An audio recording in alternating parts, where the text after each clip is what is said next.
Hello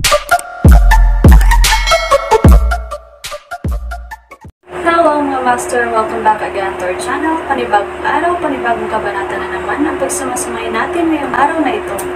At kung bago ka sa ating channel, pag-click ang subscribe button and hit the notification bell para updated kayo sa ating mga susunod na videos. So mga master, bago natin simulan ang ating kabanata ngayong araw na ito, huwag po sana natin skip yung ads mga master, no, dahil malaking bagay na po yan sa ating munting channel. So simulan na natin kabanata ngayong araw na ito. Let's go! Kabanata 1331 hanggang 1350. Kabanata 1331. Nalugi ang korporasyon dahil gumawa ito ng pambihirang tagumpay sa pananaliksik sa isang teknolohiya. Napansin ito ng pamilyang Toxin at itinulak ito sa pagkabangkarote. Ang may-ari ng korporasyon na si Xavier Zachary, sa kabilang banda, ay naglaho. Sa paghusga sa kung paano patuloy na ginugulo ng mga Toxin si Delilah, buhay pa si Xavier. Siya ay nagtago lamang sa teknolohiya na binuo ng korporasyon. I'll go right now. Tumanggaw si Henry at nagmamadaling lumabas ng opisina. Pagkaalis niya, ginamit ni Henry ang awtoridad ng Red Flame Army para simulan ang pagsisiyasat sa Blue-Tech Corporation. Hindi rin umalis si James at naghintay sa headquarters ng military region. 2 oras na paghihintay. Makalipas ang 2 oras, bumalik si Henry na may dalang dokumento. Inabot niya ito kay James at sinabing, Mr. Caden, this is all of Blue-Tech. Ang impormasyon ng corporation, kabilang ang partikular na impormasyon tungkol sa may-ari ng Blue-Tech Corporation. Okay. Kinuha ito ni James at sinabing, Henry, tumingin ka sa ibang tao. WHO. Tanong ni Henry. Travis, daughter, Delilah Kimberly, sabi ni James. Ang kanyang stepfather, Xavier, ang may-ari ng Blue-Tech Corporation. Mula noong Blue-Tech, nabangkarote ang korporasyon at nagtago siya sa data, maraming tao ang nagsimulang pantirya ang ina ni Delilah at ang sarili niya. Siya ngayon ay nawawala, at ang kanyang numero ng telepono ay na-deactivate. Oo, titingnan ko kaagad. Agad na nag-alala si Henry nang malaman niyang anak ito ni Travis. Si Travis ay isang general sa Southern Plains na namatay sa paglilingkod sa kanyang bansa. Ang kanyang anak na babae ay hindi dapat magdusa ng anumang pinsala. Binuklat ni James ang dokumento at nagsimulang magbasa. Ang Blue-Tech Corporation ay isang tech na kumpanya na nagsagawa ng siyentipikong pananaliksik. Itinatag sila 10 taon na ang nakalilipas, at ang kanilang pananaliksik ay nakatuon sa mga chip ng mobile phone. Si Xavier ay ang punong inhinyero ng isang kilalang kumpanya ng mobile phone. Kalaunan ay nagbitiw siya at itinatag ang Blue-Tech Corporation. Sa paglipas ng mga taon, kumita siya ng malaking halaga, ngunit inilagay niya ang lahat ng kanyang kinita sa pagsasaliksik. Ang impormasyon sa dokumento ay napakasimple. Hindi malaman ni James kung anong teknolohiya ang binuo ng Blue-Tech Corporation o kung bakit napakaraming tao ang interesado dito mula sa dokumento lamang. Maaari niyang hulaan na maaaring konektado ito sa mga chip ng telepono, ngunit hindi niya maintindihan o, sa ibang paraan, walang alam tungkol sa elementong ito ng mga telepono. I should consult with someone who is knowledgeable about this, mahinang ungol ni James. Maaaring hindi alam ng ibang tao ang tungkol dito, ngunit tiyak na alam ni Halvor. Kung talagang wala siyang alam tungkol dito, hindi sana siya gumawa ng move sa Blue-Tech Corporation. Lumabas si James sa punong tanggapan at nagtungo sa bilangguan sa rehiyon ng militar. Ito ay itinalaga para sa pagkakulong ng mga mapanganib na kriminal at doon din dating nakakulong si Blake. Ang lugar na ito ay lubhang pinatibay, na may mga bantay na nakatalaga sa bawat ilang hakbang. Emperador, lumapit si James, at sabay-sabay na nagsaludo ang mga sundalong nakatayo sa gate. Marahang iwinagayway ni James ang kanyang kamay at sinabing, "Salamat sa iyong pagsusumikap. Buksan ang tarangkahan ng kulungan. Pupunta ako sa Halvor." Oo, lumapit ang isang sundalong may hawak ng susi at binuksan ang bakal na tarangkahan sa kulungan. Dahil kinuha si Blake mula roon, na-update ang mga pasilidad ng underground na bilangguan. Bukod sa bakal na tarangkahan, medyo naka-install ang mga pinto at pintong protektado ng password at may mga fingerprint lock. Posibleng kahit isang rocket launcher ay hindi makakapagbukas ng pinto. Naglakad ang ilang nakatalagang tauhan nang bumukas ang bakal na tarangkahan. Isa-isa nilang ipinasok ang mga password, at pagkatapos ay binuksan nila ang pinto gamit ang kanilang mga palm print. Matapos buksan ang isang serye ng mga pinto, pumasok si James sa ilalim ng kulungan. Madilim at basa sa loob. Tili, tili, tili. Nariyan din ang tunog ng mga daga na tumitili. Lumapit si James. Ang ilang nagulat na mga daga ay nagsisiksikan. Sa patnubay ng mga sundalo ng Red Flame Army, dumating si James sa lokasyon kung saan banihag si Halvor. Si Halvor ay natutulog sa isang banig sa lupa. Napaupo siya nang makarinig siya ng mga yabag. Nang makita niya si James sa labas ng gate, hindi niya napigil ang tumayo at sumugod sa kanya. Hinawakan ang bakal na gate gamit ang dalawang kamay, umungal siya, "James, *starred ka. Palabisan mo ako ngayon, o lipulin ko ang buong pamilya mo." Ang video na ito ay edited by Herban Storytelling. Kabanata 1332. Tinulak ni Halvor ang bakal na tarangkahan at umungol sa galit. Kahit na siya ay hindi kapani-pani walang matanda, ang kanyang boses ay malinaw at malakas. Sa pagsisikap na makalabas, sinubukan niyang kalugan ang bakal na gate sa abot ng kanyang makakaya, ngunit nanatili itong hindi matinag. Bahagyang ngumisi si James habang nakatingin sa galit na si Halvor sa selda. "Halvor, hindi mo pa ba alam ang sitwasyon ngayon sa puntong ito? Naniniwala ka ba talaga na ilalabas ka ng mga tao sa labas?" Habang sinasabi niya iyon, iminuwestre niya ang kawal sa likuran niya at sinabing, "I-unlock ang pinto." Lumapit ang sundalo sa likod niya at binuksan ang bakal na pinto. Sa sandaling bumukas ang pinto, sumugod si Halvor, at sa isang iglap ay itinaas ng sundalo sa likod ni James ang kanyang sandata. Agad namang napatigil si Halvor at tumingin kay James na puno ng hinanakit ang mukha. "Tumayo ka," malamig na tahol ng sundalo. Napaatras si Halvor, at pumasok si James sa selda. Isang sundalo ng Red Flame Army ang nagbitbit ng upuan. Umupo si James, kumuha ng sigarilyo, at sinindihan. Napuno ng usok ang hangin sa madilim na kulungan sa ilalim ng lupa. "Halvor, seryoso kong minamaliit ang mga toxin. Ipinapalagay ko na ang mga toxin ay isang mayamang pamilya lamang. Hindi ko inaasahan na magkakaroon sila ng ganoon kalawak na network ng mga kontak. Kahit na ang ilang matataas na opisyal ng Red Flame Army ay sinusubukang malaman kung paano ka ilalabas." Tumayo si Halvor sa isang tabi at tinitigan si James. Malamig niyang sabi, "James, kara-rating mo lang sa kapital. Hindi mo malalaman kung gaano kalalim ang tubig sa kapital. This involves many people's interest. Ito ay hindi lamang tungkol sa pamilya Toxin. Nararamdaman mo ba ang pressure ngayon? Nagsisimula pa lang. Ang lakas talaga ng loob mong magsimula ng away, pero tiyak na hindi mo kakayanin ang mga kahihinatnan." Natahimik si Halvor. Sa kanyang pananaw, 2 buwan na siyang ikinulong ni James at walang ginawa sa kanya, kaya malamang natakot siya sa magiging epekto nito.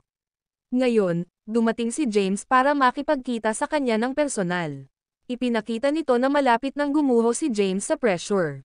"Pressure? Hehe." Isang maliit na ngiti ang ibinigay ni James. "What kind of pressure could have I'm here to meet you just because I have a question for you?" "Ganun ba?" Mukhang hindi kumbinsido si Halvor. Casual na tanong ni James, bakit gusto ng mga Toxin na lumipat sa Blotech Corporation? Anong pananaliksik ang binuo ng Blotech Corporation na pumukaw sa interes ng pamilya Toxin? Bakit sinusubukan pa rin ng mga tao sa labas na makuha ang teknolohiyang ito kahit na nakakulong ka? Panipi. Walang sinabi si Halvor at nanatiling tahimik. Napaisip siya. Iniisip niya ang totoong dahilan ng pagdalaw ni James. Siguradong hindi dumating si James para itanong ang tanong na ito, sa kanyang opinyon. Dapat ay sumuko na siya sa pressure at nakipagkasundo. Noong nakatakas siya dati gamit ang isang helicopter ngunit naharang ni James, alam niya na si James ay isang martial artist at isang makapangyarihan sa gayon. Bilang pinuno ng isa sa pinakamalaking pamilya ng kapital, alam na alam niya ang pagkakaroon ng mga martial artist. Ang mga bagay ay medyo komplikado din sa mga sinaunang martial artist. Ang mga pamilya at grupo ng mga sinaunang martial artist ay hindi mapaghihiwalay na nauugnay sa ilan sa mga konsorsya ng kapital. Ang kanyang mga benepisyo ay hindi lamang para sa ilan sa mga nagtatrabahong opisyal, ngunit nakaugnay din sila sa mga benepisyo ng maraming sinaunang martial artist at maging ang hari ng Sol. Hindi maisip ni Halvor kung bakit walang aktibidad sa labas habang lumipas ang 2 buwan, at kung bakit matatag pa rin ang pagkakaupo ni James sa trono ng emperador. Halvor, binibigyan kita ng isa pang pagkakataon. Kung makikipagtulungan ka sa akin, ituturing kong nakapagbayad ka na sa iyong mga krimen. Ginagarantiya ko na mabubuhay ka. Kung hindi, hindi ka na mabubuhay ng mas matagal, muling nagsalita si James. James, I'm asking, what's the current situation outside? Tanong ni Halvor. Siya ay nakakulong ng higit sa 2 buwan sa lugar na ito, na nahiwalay sa ibang bahagi ng mundo.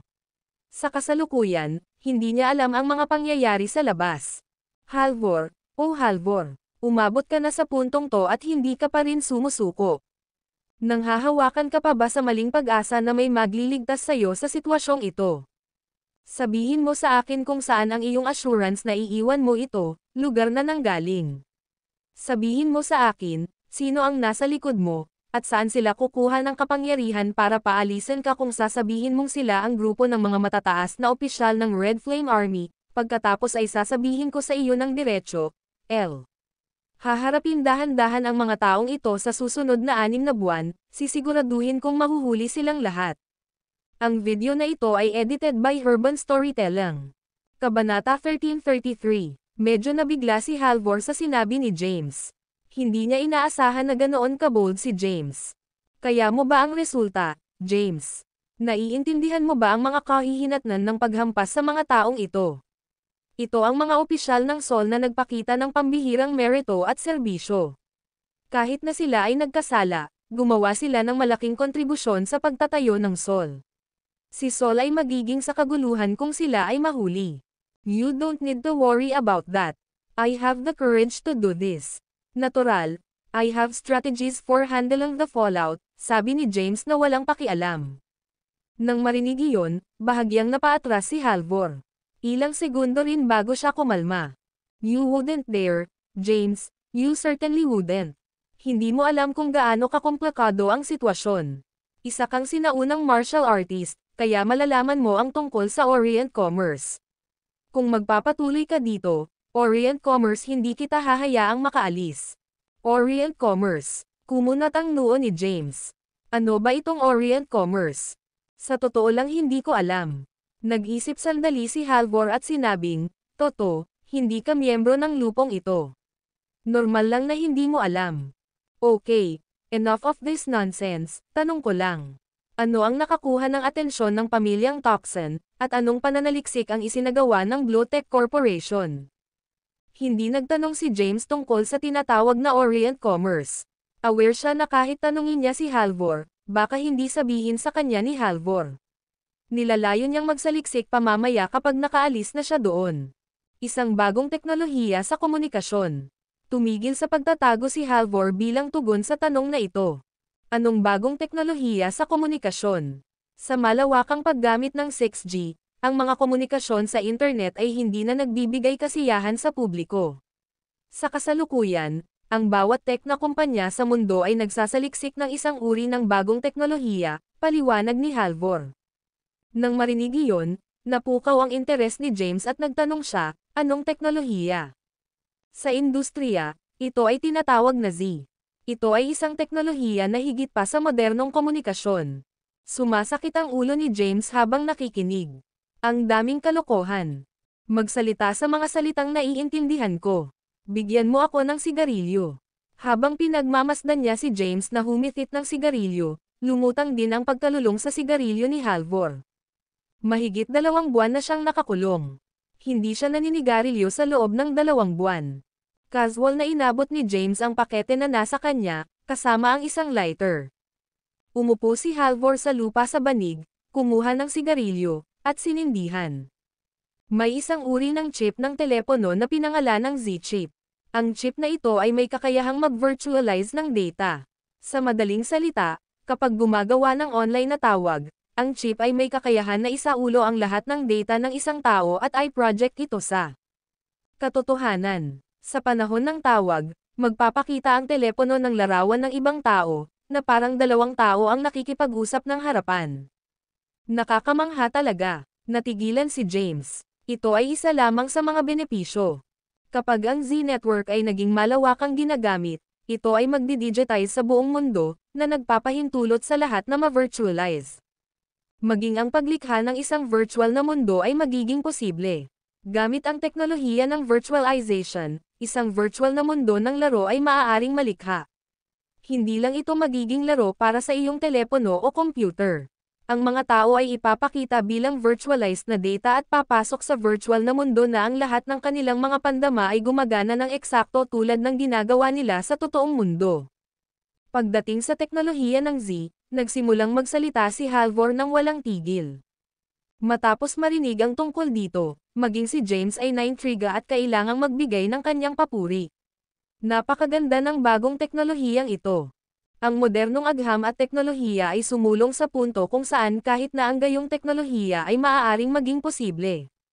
Kaya, ang pananaliksik ng Glotech Corporation ay nakalink sa teknolohiya ng Z. Tanong ni James.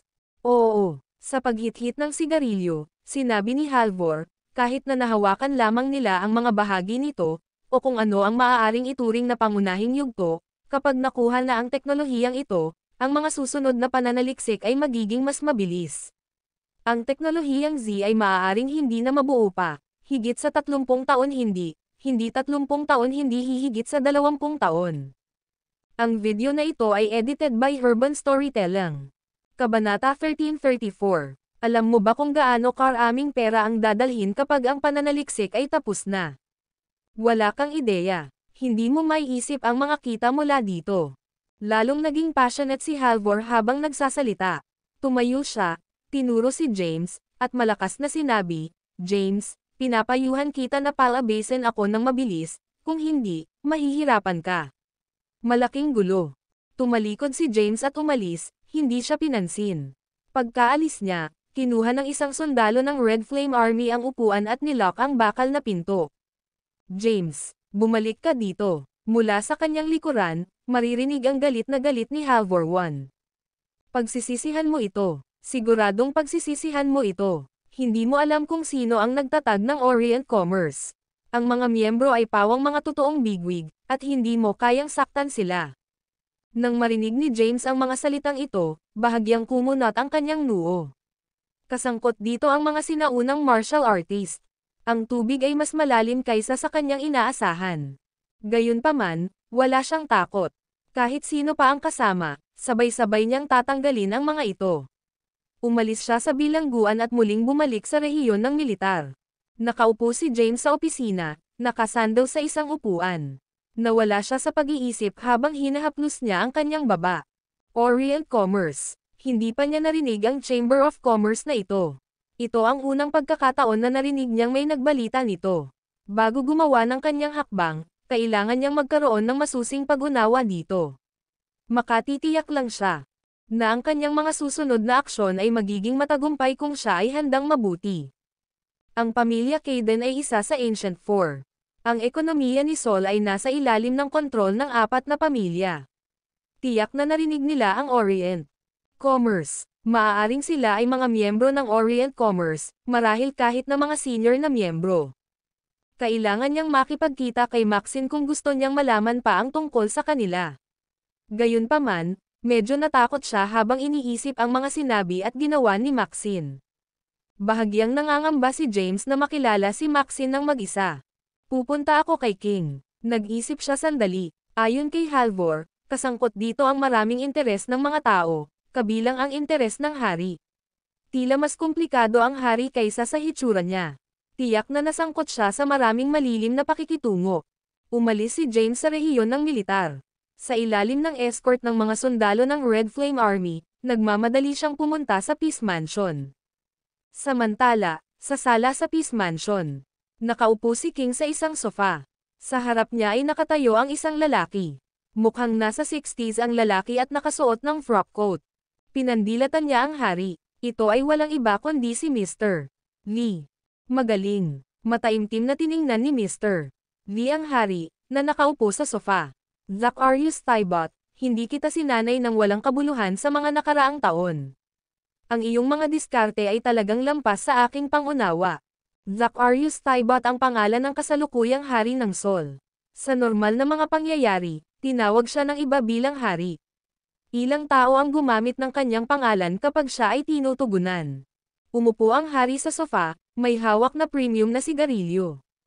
Dahil tinawagan at binyantaan siya ni James noong araw na iyon, at pagkatapos niyang isuko ang pagpatay sa mga martial artist sa buong mundo, alam niyang darating ang araw na ito. Naisip niya na hanggat hindi namatay si Mr. Lee, walang alinlang ang babalik siya para parusahan siya. Baka sa mukha niya ang guilt. Sabi niya, Mr. Lee, wala rin akong magagawa tungkol dito. Kung hindi aalisin ang mga sinaunang martial artist sa loob ng mga hangganan ni Sol, hindi magiging mapayapa si Sol. Iyan ay walang katotohanan. Mr. Lee nagmura at fumed, alam mo ang paninindigan ng mga sinaunang martial artist ni Sol sa isang pandaigdigang saklaw. Kung ang mga sinaunang martial artist ni Sol ay mapapawi, ang mga kaaway na bansa ay nangangati na saktan muli tayo. Hindi ba't ang mga mandirigma mula sa mga isla na bansa at ang mga kabalyero mula sa ilan sa mga bansang kanluran ay mabigat na kalaban?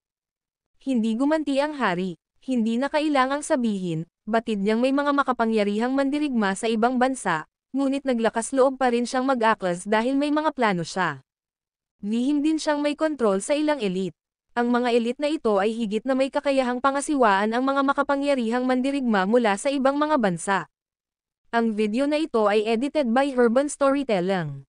Kabanata 1335. Huff. Huminga ng malalim si Mr.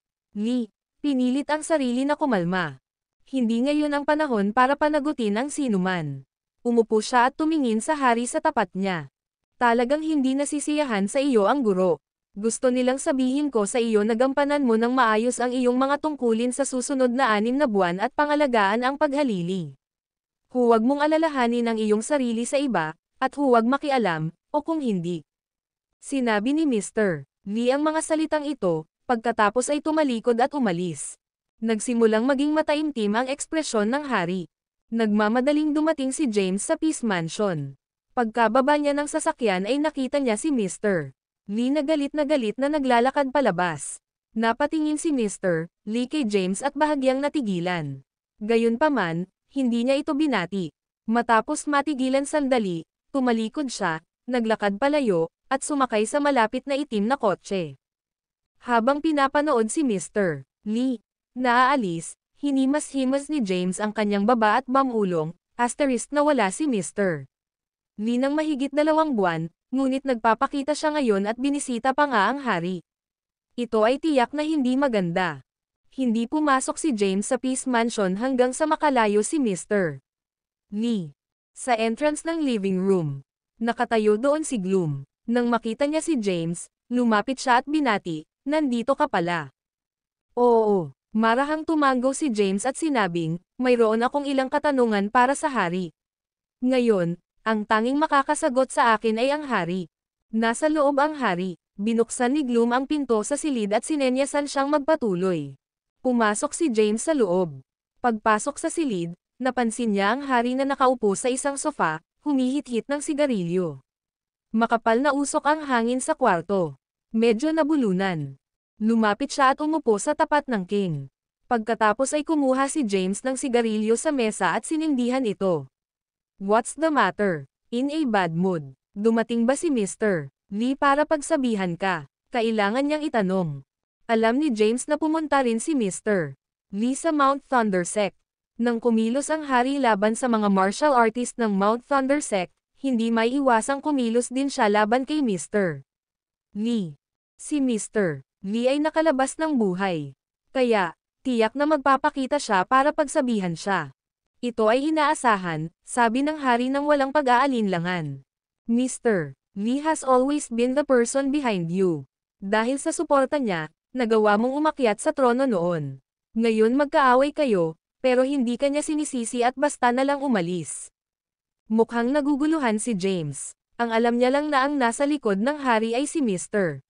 Lee at ang hari ay nakaakyat sa trono sa suporta ni Mr. Lee. Wala siyang ideya sa iba pang koneksyon ng dalawa. Isang malalim na buntong hininga ang pinakawalan ng hari. Kahit na ako ay maaaring humawak ng isang tila makapangyarihang posisyon, may mga limitasyon sa lahat ng paraan. Hindi ako nagkaroon ng awtoridad kay Sol. Anumang malalaking desisyon na ginawa ko ay inayos ng isang mas mataas. Baka sa mukha ng hari ang pagbibitiw. Wala siyang hangin ng isang monarko sa sandaling ito. Sa halip, siya ay nagkaroon ng hitsura ng isang tao na nakaranas ng maraming hamon sa buhay. Naintriga si James. Tanong niya, sabihin mo sa akin. Sino ang nasa likod mo? Napangiti ng walang magawa ang hari at sinabing, isa lang akong puppet na sinusuportahan, yun lang. Hindi lang ako, maging ang huling hari at ang haring nauna sa kanya ay tinulungan at umakyat lahat. Lahat tayo ay tumatanggap ng utos mula sa iba.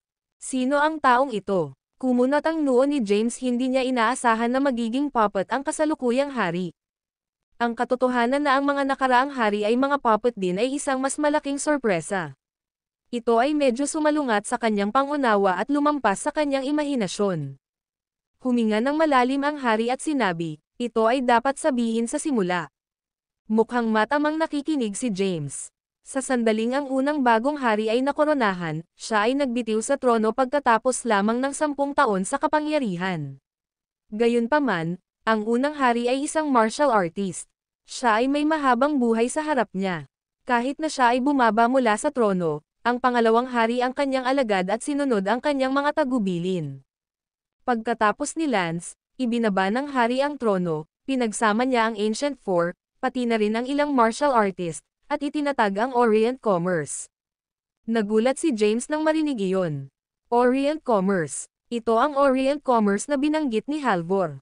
Ang video na ito ay edited by Urban Storytelling.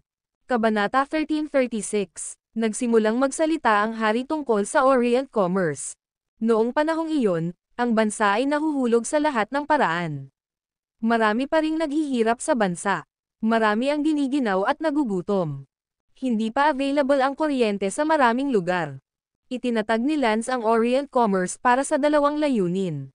Una sa lahat, nababahala siya na ang mga sinaunang martial artist na pinamumunuan ng Ancient Four ay makialam sa mga gawain ng bansa.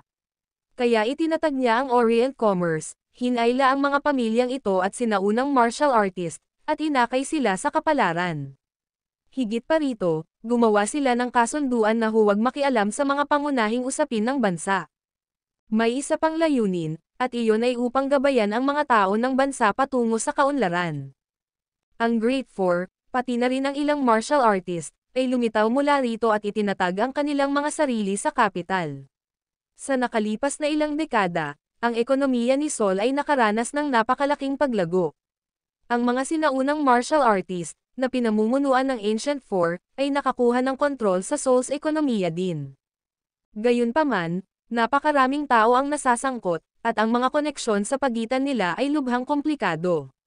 Bukod sa mga sinaunang martial artist na pinamumunuan ng Great Four, mayroon ding mga karaniwang pamilya at opisyal.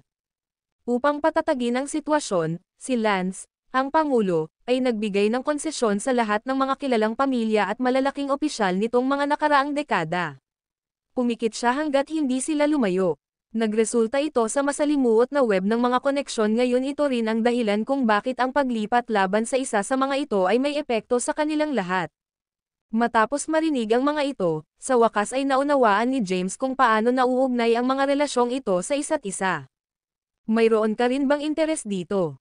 Tumingin si James sa hari, ibinalik ng hari ang tingin kay James at nagtanong, ano ang ibig mong sabihin dito? Pumasok ako sa underground na bilangguan upang makipagkita kay Halvor at tinanong siya tungkol sa teknolohiyang ginagawa ng Blotech Corporation. Sinabi niya sa akin ang tungkol dito at sinabi niya na kung gagawin ko ang anumang bagay sa kanya, makakaapekto ito sa maraming interes ng mga tao, pati sa iyo, casual na sabi ni James. Seryoso ang ekspresyon ng hari. Nagsimula siyang mawala sa kanyang mga iniisip. Tinitigan ni James ang hari at hinihintay ang sagot nito. Pagkaraan ng ilang sandali, huminga ng malalim ang hari at sinabi, kung magpapatuloy ang mga bagay-bagay, hindi kailanman magkakaroon ng kapayapaan sa Sol. Ang mga problema ay walang alinlangan na babangon. Upang maiwasan ang karagdagang gulo, gusto kong lutisin ang kasalukuyang sitwasyon. Nangangailangan ito ng higit pa sa paglipol sa mga sinaunang martial artist. Kailangan kong bawiin ang kontrol sa ekonomiya ni Sol. Kaya ka nakikipag-collaborate kay Halvor? Tanong ni James. Hindi naman talaga ito collaboration, sabi ng hari. Na-implemento ko na ang mga plano ko noon pa man at palihim na rin akong bumuo ng consortium. Nitong mga nakaraang taon, ang consortium na itinatag ko ay nakikipagtulungan din sa mga pangunahing pamilya at konsorsiya. Gusto mo lang bang tapusin ang kasalukuyang sitwasyon? Tumingin si James kay King. May mga reserbasyon siya tungkol sa kanya. Tanong niya, hindi mo ba sinusubukang ibagsak ang Orient Commerce, ibagsak ang komersyal na imperyo na itinatag ni Lance, bumuo ng bagong komersyal na imperyo, at pagkatapos ay umatras sa likod ng mga eksena upang gawin ang kasalukuyang ginagawa ni Lance? Hindi ganoon ang kaso, paglilinaw ng hari. Hindi ko talaga naisip iyon, James. Ang gusto ko lang ay alisin ang lahat, at dalhin kay Sol ang tunay na katatagan at kapayapaan. Nanatiling tahimik si James at hindi umimik. Marahil ay ginawa ng hari ang parehong bagay na ginawa ni Lance sa nakaraan. Malas lang niya na napakaraming hadlang ngayon. Ang pinakamalaking hadlang ay ang Orient Commerce ni Lance, o mas partikular, ang mga sinaunang martial artist na pinamumunuan ng Great Four. Kung wala ang mga ito, madali niyang magagawa ang ginawa ng matandang hari. Ako na ang bahala sa mga bagay na ito. Tumayo si James at umalis. Matapos umalis sa Peace Mansion, mukhang marami siyang iniisip. Ang kasalukuyang sitwasyon ay mas mapanganib kaysa sa inaasahan niya. Sa kasalukuyan, kailangan niyang harapin hindi lamang si Lukjan mula sa Gusek, kundi pati na rin ang unang hari ng Sol, si Lance. Ang kasalukuyang hari ay maaaring maging kalaban din. Anuman, ang kasalukuyang hari ay sumusuporta pa rin sa kanya sa ngayon, isinasaalang-alang na kailangan niya ang mga kamay ni James upang linisin ang lahat ng ito at alisin ang mga hadlang sa kanyang imperyo. Ang agarang pagring ng kanyang telepono ay naputol ang pag-iisip ni James. Inilabas niya ang telepono at sinipat. Mukhang galing kay Henry ang papasok na tawag. Tinanggap ni James ang tawag at nagtanong, may resulta ba ang imbestigasyon? Oo, meron. Sige, babalik ako kaagad sa rehiyon ng militar. Mag-uusap tayo kapag nagkita tayo. Tinapos ni James ang tawag at inutusan ang sundalong nasa likod ng manibela, magmadaling bumalik sa rehiyon ng militar. Oo, tinapakan ng sundalong nasa likod ng manibela ang gas. Nakasandal sa upuan, pumikit si James at nagpahinga. Ang video na ito ay edited by Urban Storytelling. Kabanata 1337. Di nagtagal, dumating siya sa rehiyong militar ng Red Flame Army. Sa opisina, ayon sa investigasyon, Mr. Caden, mahigit 2 buwan na ang nakararaan, noong umalis ka sa capital para sa Mount Thunder Sect, may naghanap ng gulo kay Delilah at sa kanyang ina. Si Delilah, gayunpaman, ay napakatalino at tila alam ito. Umalis siya kasama ang kanyang ina bago sila natuklasan, sabi ni Henry. Tanong ni James, nasaan na sila? Ayon sa impormasyong nakalap mula sa intelligence network ng Red Flame Army, nagpunta siya sa Erothaya at nanatili sa isang maliit na bayan sa isa sa mga bansa ng Erothaya. Ngunit hindi nagtagal, siya ay nahuli. Sino ang kumuha sa kanya at kung nasaan siya ngayon ay patuloy pa rin, iniimbestigahan, sabi ni Henry.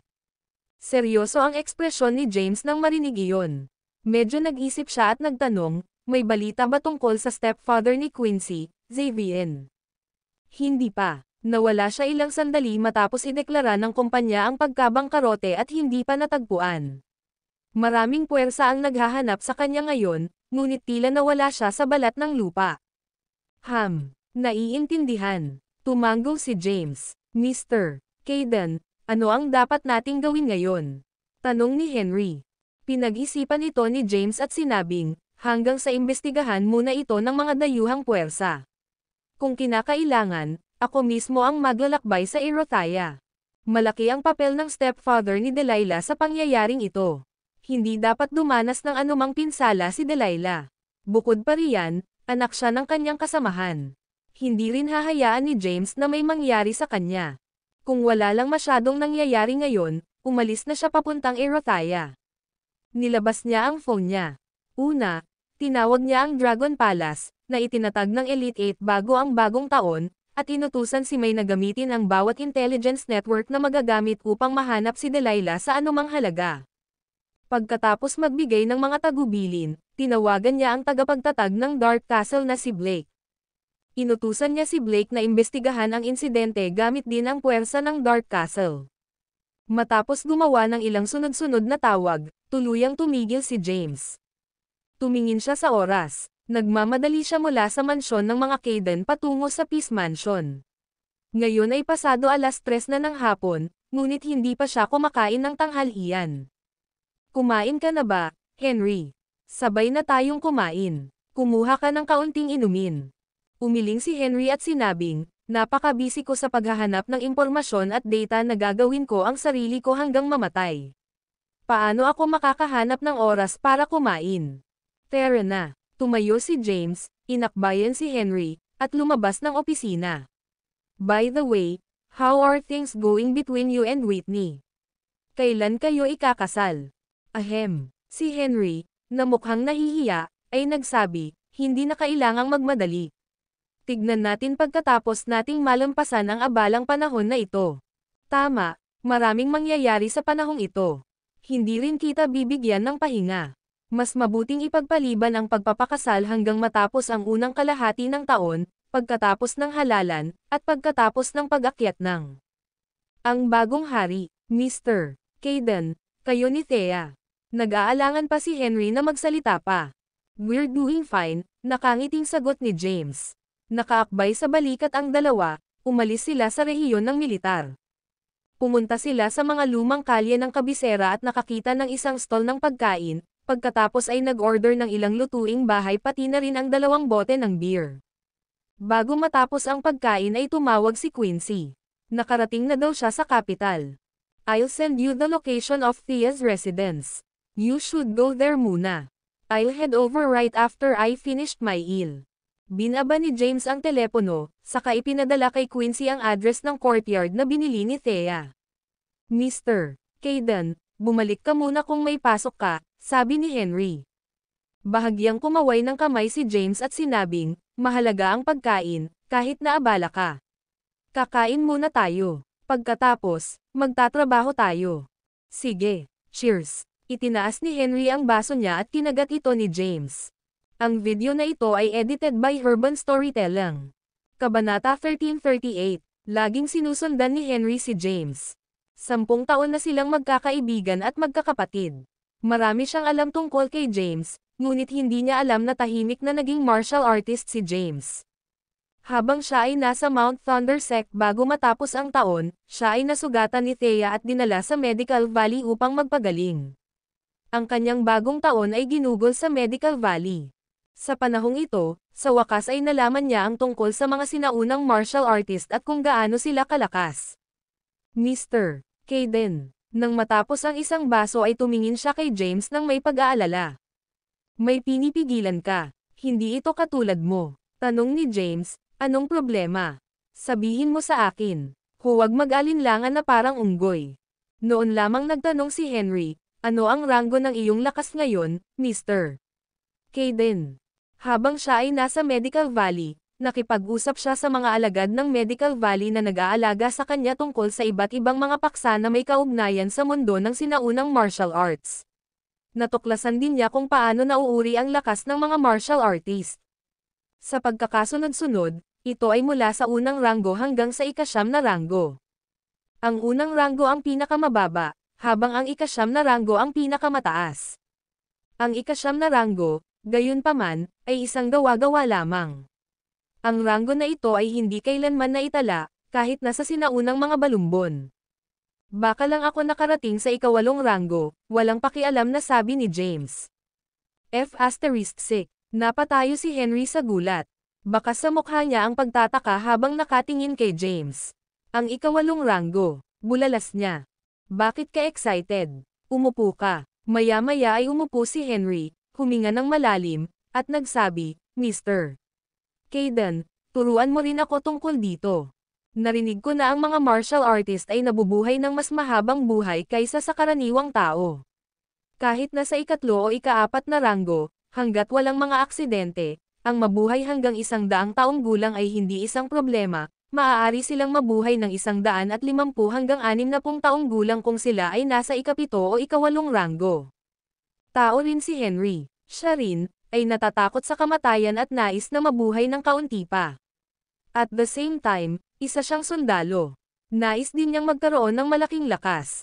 Oo naman. Tumawa si James. Kapatid niya si Henry. Sa mga taong ito, palagi siyang nasa tabi niya. Kung gusto ni Henry na matuto ng martial arts, tiyak na hindi ito itatago ni James sa kanya. Mamaya, pagsasama-samahin ko ang cultivation method na ginagawa ko para sa iyo. Gayunpaman, talagang medyo abala ako sa panahong ito, kaya natatakot ako na wala akong oras upang turuan ka tungkol sa paglilinang. Makakahanap lang ako ng ilang bakanteng oras para ipaliwanag sa iyo ang mga mahahalagang bagay. Si Henry ay nagniningning sa tuwa. Salamat, Mr. Caden. Bahagyang kumaway ang kanyang kamay, sinabi ni James, magkapatid tayo. Huwag mo nang banggitin. Oh, tama. I can put you in touch with a teacher. You can ask him for guidance kapag may oras ka. Naisip ni James si Callan. Tinanggap na ni Callan si Cynthia, Quincy, at ang iba pa bilang mga estudyante. Mainam na idagdag si Henry sa listahan. Ang galing. Henry had a huge grin on his face. James and Henry then had their meal together. Pagkatapos kumain ay nagmamadaling bumalik si James sa looban na binili ni Thea. Dahil dumating na si Quincy, gusto niyang pag-usapan ang ilan sa mga paparating na bagay sa kanya. Bumalik din si Henry sa rehiyon ng militar. Sa sala sa looban ni Thea. Pumasok si James sa loob. Pagpasok pa lang niya sa bahay ay narinig niya ang mga tagay at tawanan. Masayang nagkukwentuhan sina Thea at Quincy. Ano bang pinagsasabi mo? Lumapit si James, tinanggal ang coat niya, at inihagis sa sofa. Tapos umupo siya sa tabi ni Thea. Sinulyapan ni Quincy si James at nakangiting sinabi, pinag-uusapan natin ang mga bagay na nangyari 10 taon na ang nakakaraan. Tinatanong lang ako ni Thea kung bakit hindi niya alam ang tungkol doon noong magkasama kami noon. Mukhang nahihiya si James. Ang video na ito ay edited by Urban Storytelling. Kabanata 1339. Hindi ko talaga alam, sabi ni Thea habang nakangiti rin, magkaibigan kami ni Quincy noon, pero wala akong ideya na may boyfriend siya. Ahem. Ilang tuyong ubo ang pinakawalan ni James. Hindi niya inaasahan na pag-uusapan siya ng mga ito, lalo na ang pagiging masigla at magaan ang loob habang ginagawa iyon. Hindi ito katulad ng nakasanayan niyang Thea. Mabilis niyang iniba ang usapan. Sige, tigilan na natin ang chismis. Ngayon lang ako nakatanggap ng balita. Nagsimulang magsalita si James, inulit lahat ng sinabi ni Halvor. Pagkatapos, ikinwento niya ng detalyado ang mga salita ng hari. Ito ang kasalukuyang sitwasyon ng kapital. Ang ugat ng lahat ay Orient Commerce, at ang mga pangyayari sa paligid ng Orient Commerce ay lubhang komplikado. Kasangkot dito ang isang malaking bilang ng mga tao at konsorsiya. Maging ang Ancient Four na pinamumunuan ng mga Caden at ilang sinaunang martial artist, pati na rin ang presidente, si Lance. Napakakomplikado. Natigilan din si Thea nang marinig niya ito. Kumunat ang noo ni Quincy at sinabing, masyadong komplikado ito. Ang hari mula noong 1 siglo, ang Ancient Four na pinamumunuan ng mga Caden, ilang matataas na opisyal sa nakalipas na siglo at ilang konsorsiya. Ang pagsisikap na linisin ito ay napakahirap. Ito ay magiging katulad ng pag-alis sa lahat ng mga taong ito, ngunit ang pag-alis sa kanila ay magdudulot ng kaguluhan sa kabisera at Sol. Tama iyan. Sabi ni James na puno ng pag-aalala ang mukha, yun din ang inaalala ko. At saka, sa tingin ko ang kasalukuyang hari ay hindi mapagkakatiwalaan. Ginagamit din niya ang kanyang mga pribilehiyo para makipagtulungan sa ilang pamilya at konsorsiya. Ang pamilyang Toxon ang may pananagutan sa pagsisimula ng kamakailang insidente sa Blue Tech Corporation, ngunit hindi lamang ang tubo ng mga Toxon ang kinasasangkutan nito, kundi pati na rin ang kita ng hari. Hinihimas ni James ang kanyang templo. Ang sitwasyon ay lubhang komplikado. Ang pagsisikap na makahanap ng solusyon dito ay medyo mahirap. Tanong ni Thea, anong plano mo ngayon? Paano ka magsisimula? Marahang umiling si James. Imposibleng magsimulang kumilos. Kapag na-strike mo ang isa sa kanila, lahat sila ay maaapektuhan. Walang hihinto kapag nagsimula na. Dapat tayong maging handa ng husto. Saglit na nag-isip si Thea at sinabing, tawagan natin si Maxine para pag-usapan ito. Siya ang pinuno ng pamilya Kayden.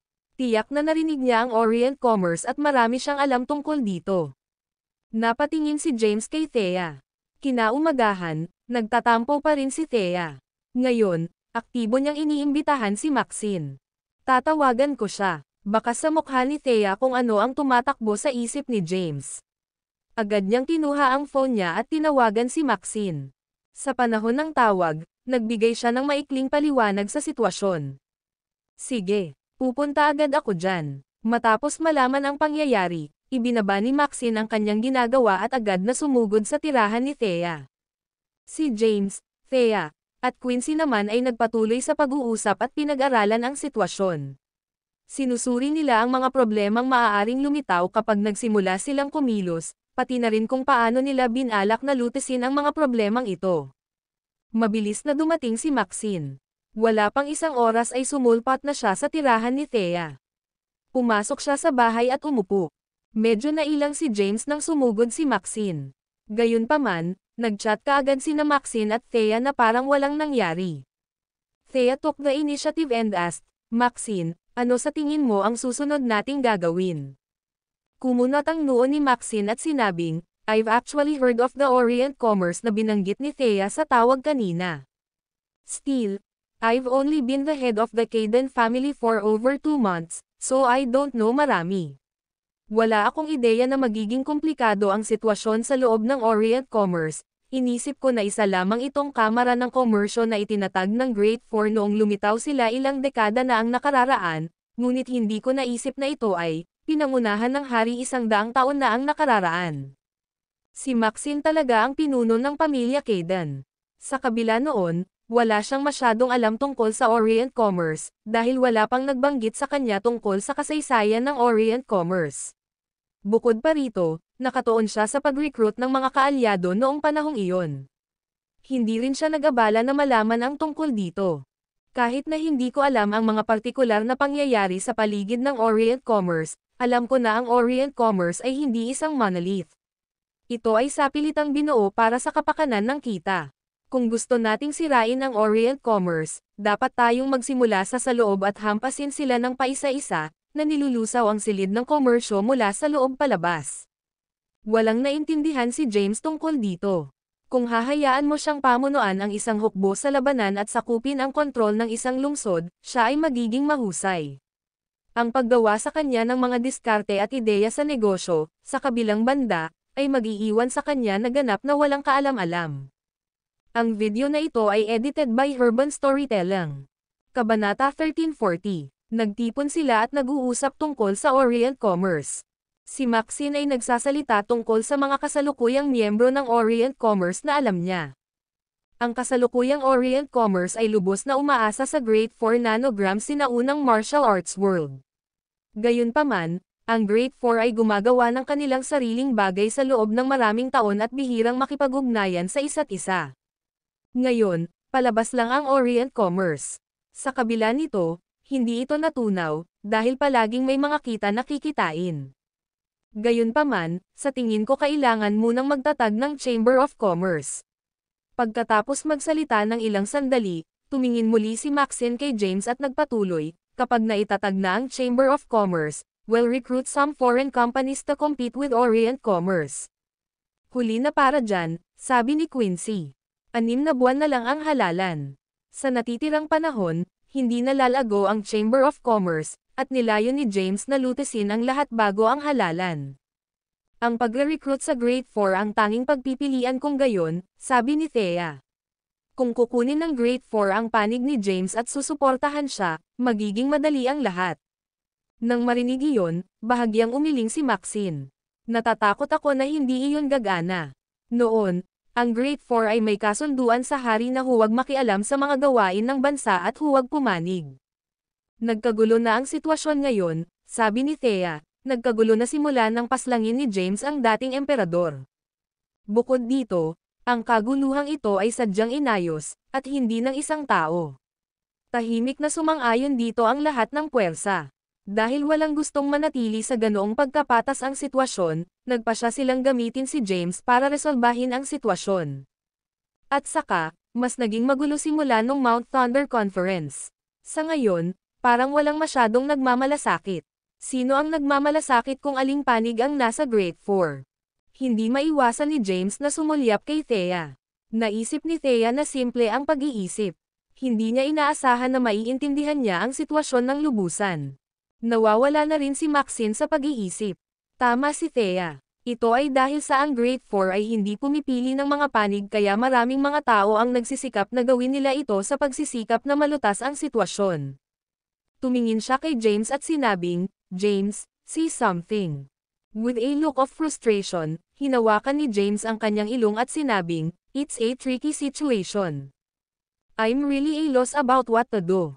I'm not sure who I can trust at the moment." Initially, everything was done to tulungan ang hari sa paglilinis at paghahanda para sa pag-akyat ng bagong hari, ngunit ngayon napagtanto ko na ang hari ay gumagawa ng parehong bagay na ginagawa ng matandang hari, si Lance. Nag-aalala ako na kapag ang Orient Commerce ay natunaw at ang gunawasak ang sekta, babangon ang isa pang Occident Commerce, at muling makokontrol si Sol. Kung nag-aalala ka, bakit hindi ikaw ang hari? Mungkahi ni Maxine, kung magiging hari ka, mawawala lahat ng alalahanin mo. Bahagyang iwinagayway ni James ang kanyang kamay. Huwag mo nang ungkatin pa iyon. Hindi ako interesadong maging hari. Pagkatapos ng lahat ng ito ay malutas, pupunta ako sa malayo kasama si Thea, malayo sa Kabisera at Kensington, at maghahanap ng lugar kung saan walang isa at mamuhay ng malaya sa mundo. Sa sinabi ni James, hindi niya napigil ang hawakan ang kamay ni Thea. Sa isang paraan, gusto niyang ihinto ang pag-aalala sa mga gawain ng kapital, ngunit nag-aalala siya na kung gagawin niya, ang sitwasyon sa kapital ay mawawala sa kontrol. Nag-aalala siya na hindi matatalo ng kasalukuyang hari ang Gusek, na pinamumunuan ni Luke Jan. Parehong nakatingin sina Maxine at Quincy kay James. Ilang sandali pa ay natahimik silang dalawa. "Oh dear, why are you saying that?" "Pito, well, there's no use talking about that." Napansin ni Thea na hindi pangkaraniwan ang mood at mabilis niyang binitawan ang kamay ni James. Pag-iiba ng topic, sabi niya, "Let's stop talking about ito. Mamuhay ng malaya sa mundo at kung ano-ano pa." Sa ngayon, ang pinakamahalagang bagay ay ang malutas ang mga mahihirap na isyo na ito sa lalong madaling panahon. Oo, tumango si Maxine at sinabing, "Sa ngayon, gagamitin natin ang dalawang diskarte." Bilang pinuno ng pamilya Kayden, kukontaken ko ang 3 pang pamilya at susubukan kong hikayatin silang pumanig at suportahan si James, kahit na medyo mahirap para kay Quincy. Tumingin si Maxine kay Quincy at sinabing, "Alinsunod sa naunang ideya, magtatag ng Chamber of Commerce at subukan ang iyong makakaya na mag-recruit ng mga kumpanyang hindi miyembro ng Orient Commerce. Palakasin ang Chamber of Commerce bilang paghahanda sa pag-agaw sa ekonomiya ni Sol." "Thea, ito." Napatingin si Maxine kay Thea. Gusto niyang sabihin kay Thea na gamitin ang Celestial Sect, at sa pinakamaikling panahon na posible, pag-isahin ang sinaunang martial arts world. Halos lumabas na sa bibig niya ang mga salita bago niya ito pilit na binaba. Ang video na ito ay edited by Urban Storytelling. Kabanata 1341. Thea, sundan mo si James. Siguradong pagod na siya at malamang na kailangan niya ng mag-aalaga sa kanya. Sa kabila ng sinabi niya, alam na alam ni Maxine na ambisyosong tao si Thea. Kahit na hindi niya sinabi kay Thea na gawin iyon, gagamitin pa rin niya ang Celestial Sect para magdulot ng kaguluhan. "Okay, sabay tango ang lahat," sinabi ni Maxine, pagkatapos ng pagtatatag ng Chamber of Commerce. "Plano kong paalisin ang mga Kayden sa Orient Commerce upang itapon ang mga tao para sa isang loop. Ito ay magiging sanhi ng iba na tiyak na magpanik at mag-alala tungkol sa iba pang mga problema na maaaring lumabas. Ito na ang pinakamagandang oras para mag-shoot si James." Nagpatuloy siya sa pagsusuri sa sitwasyon. "James, hindi ka pwedeng mag-alinlangan. Dapat mong lutisin ang lahat ng mga problema sa lalong madaling panahon. Kung mas matagal kang maantala, mas malamang na mangyari ang mga aksidente. Sa panahong ito, kailangan nating alamin kung sino ang mga miyembro ng Orient Commerce gayon din ang mga relasyon nila sa isa't isa. Mahalagang imbestigahan ang mga nauugnay na tao at mangolekta ng ebidensya para mahatulan natin sila pagdating ng panahon." "Sige," tumango si James. "Ito ang pinakamahusay na solusyon sa sandaling ito. Gayunpaman, Mayroon lamang si James ng intelligence network ng Red Flame Army upang siyasatin ang mga bagay sa kapital. Upang idagdag sa isyo, ang mga panloob na relasyon sa loob ng hukbo ay komplikado din. Maaari niyang alertuhan ang mga puwersang kasangkot kung gagamitin niya ang mga koneksyon ng hukbo upang imbestigahan ang mga bagay-bagay. Dahil dito, hindi matalinong umasa sa intelligence network ng Red Flame Army. Magagamit lang niya ang underground intelligence network ni Jay, ang Dragon Palace na itinatag ng kanyang sarili, ang Blake's Dark Castle, at ang God King Palace ng kanyang lolo. Inutusan ni James, Thea, ipaalam sa mga tao ng God King Palace na magtipon sa capital at tingnan ang mga relasyon ng mga miyembro sa loob ng Orient Commerce. Sige, tumango si Thea. Tinawagan din ni James si Blake at hiningi ang resulta ng investigasyon kay Delilah. Sa kasamaang palad, wala pang resulta mula kay Blake. Magpatuloy na mag-imbestiga at mag-follow up sa anumang mga lead na mayroon ka. Gayun din, ipadala ang iyong mga tao sa kabisera. James, ang mga nasasakupan ko ay hindi basta-basta nalalantad. Paano ko sila dadalhin sa kapital? Matagal pa tayong huhulihin bago tayo tumuntong sa loob, at ubili na sagot ni Blake. I will pull some strings for you. But remind your subordinate to keep a low profile and not make trouble in Seoul. Sigurado akong alam mo ang kahihinatnan kung aalis sila sa linya. Well, mas madali iyon. Napangiti si Blake. Binabaan ni James si Blake at tinawagan si Mai, isa sa Elite 8, para itanong kung nasaan si Delilah. Gayunpaman, ang oras na ibinigay sa kanila upang mag-imbestiga ay hindi sapat. Ang palasyo ng Dragon ay naitatag kamakailan lamang, at ang kanilang mga dayuhang koneksyon ay hindi sapat na malakas upang mahanap si Delilah sa napakaikling panahon. Ipagpatuloy mo ang iyong pagsisiyasat. Kailangan ko rin ang Elite 8 para magmadaling bumalik sa capital sa lalong madaling panahon. Malapit na tayong magkaroon ng mahalagang misyon. Naiintindihan. Matapos tawagan ang taong namamahala sa Dragon Palace, muling kinontak ni James si Jake. Jake, bibigyan kita ng opening para makalusot ang intelligence network mo sa kapital. Pagkatapos nito, hintayin ang susunod kong mga tagubilin. Gumawa si James ng ilang sunod-sunod na tawag at nagtalaga ng higit pang mga gawain. Nang matapos siya ay kumuha siya ng sigarilyo at sinindihan ito. Tanong ni Thea, James, ano ang susunod mong plano? Habang nasa paligid sina Maxine at Quincy, hindi tinawag ni Thea si James na Uni. Sa halip, tinawag niya ito sa kanyang pangalan. Nag-isip sandali si James at sinabing, kailangan kong pumunta sa Erothaya. Ang video na ito ay edited by Urban Storytelling. Kabanata 1342. Hindi pa rin alam ang kinaroroonan ni Delilah. Kinailangan ni James na personal na magtungo sa Erothaya. Ang kanyang stepfather ay ang boss ng Blotech Corporation at may mahalagang papel sa insidente ng pamilya Toxin. Alam ng kakaunting taong naruroon ang pangyayari at naunawaan nila kung bakit kailangang pumunta ni James sa Erothaya. Tiningnan siya ni Thea na may pag-aalala sa kanyang mga mata at nagtanong, hanggang kailan ka mananatili doon? Umiling si James at malabong tugon, hindi ko alam. Kung magiging maayos ang lahat, babalik ako sa loob ng ilang araw. Kung hindi, malamang na medyo matagal bago ayusin. Ayon sa aking mga pagtatansya, dapat akong bumalik sa loob ng 1 buwan.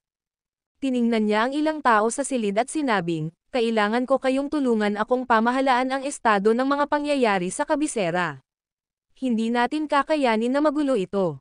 Maxine, ikaw ang pinuno ng mga Kaden at may malaking impluwensya sa sinaunang martial world.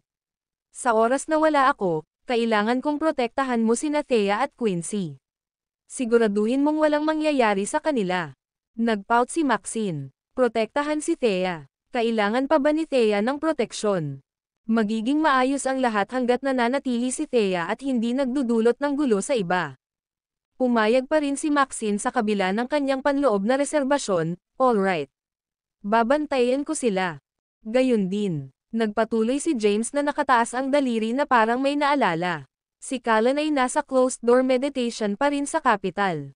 Kung nakatagpo ka ng isang bagay na hindi mo kayang lutisin ng mag-isa, pumunta sa kanya para sa tulong.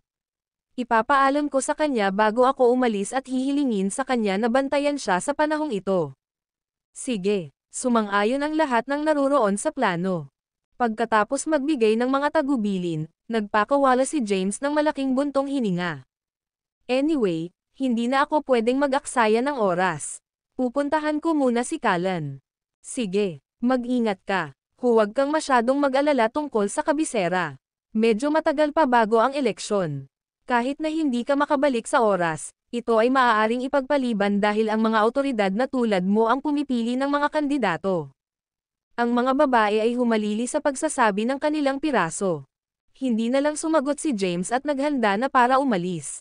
Tumalikod siya at nagmamadaling umalis para makita si Callan. Nakipagkita si James kay Callan at nagkaroon ng mahabang chat ang dalawa sa isa't isa.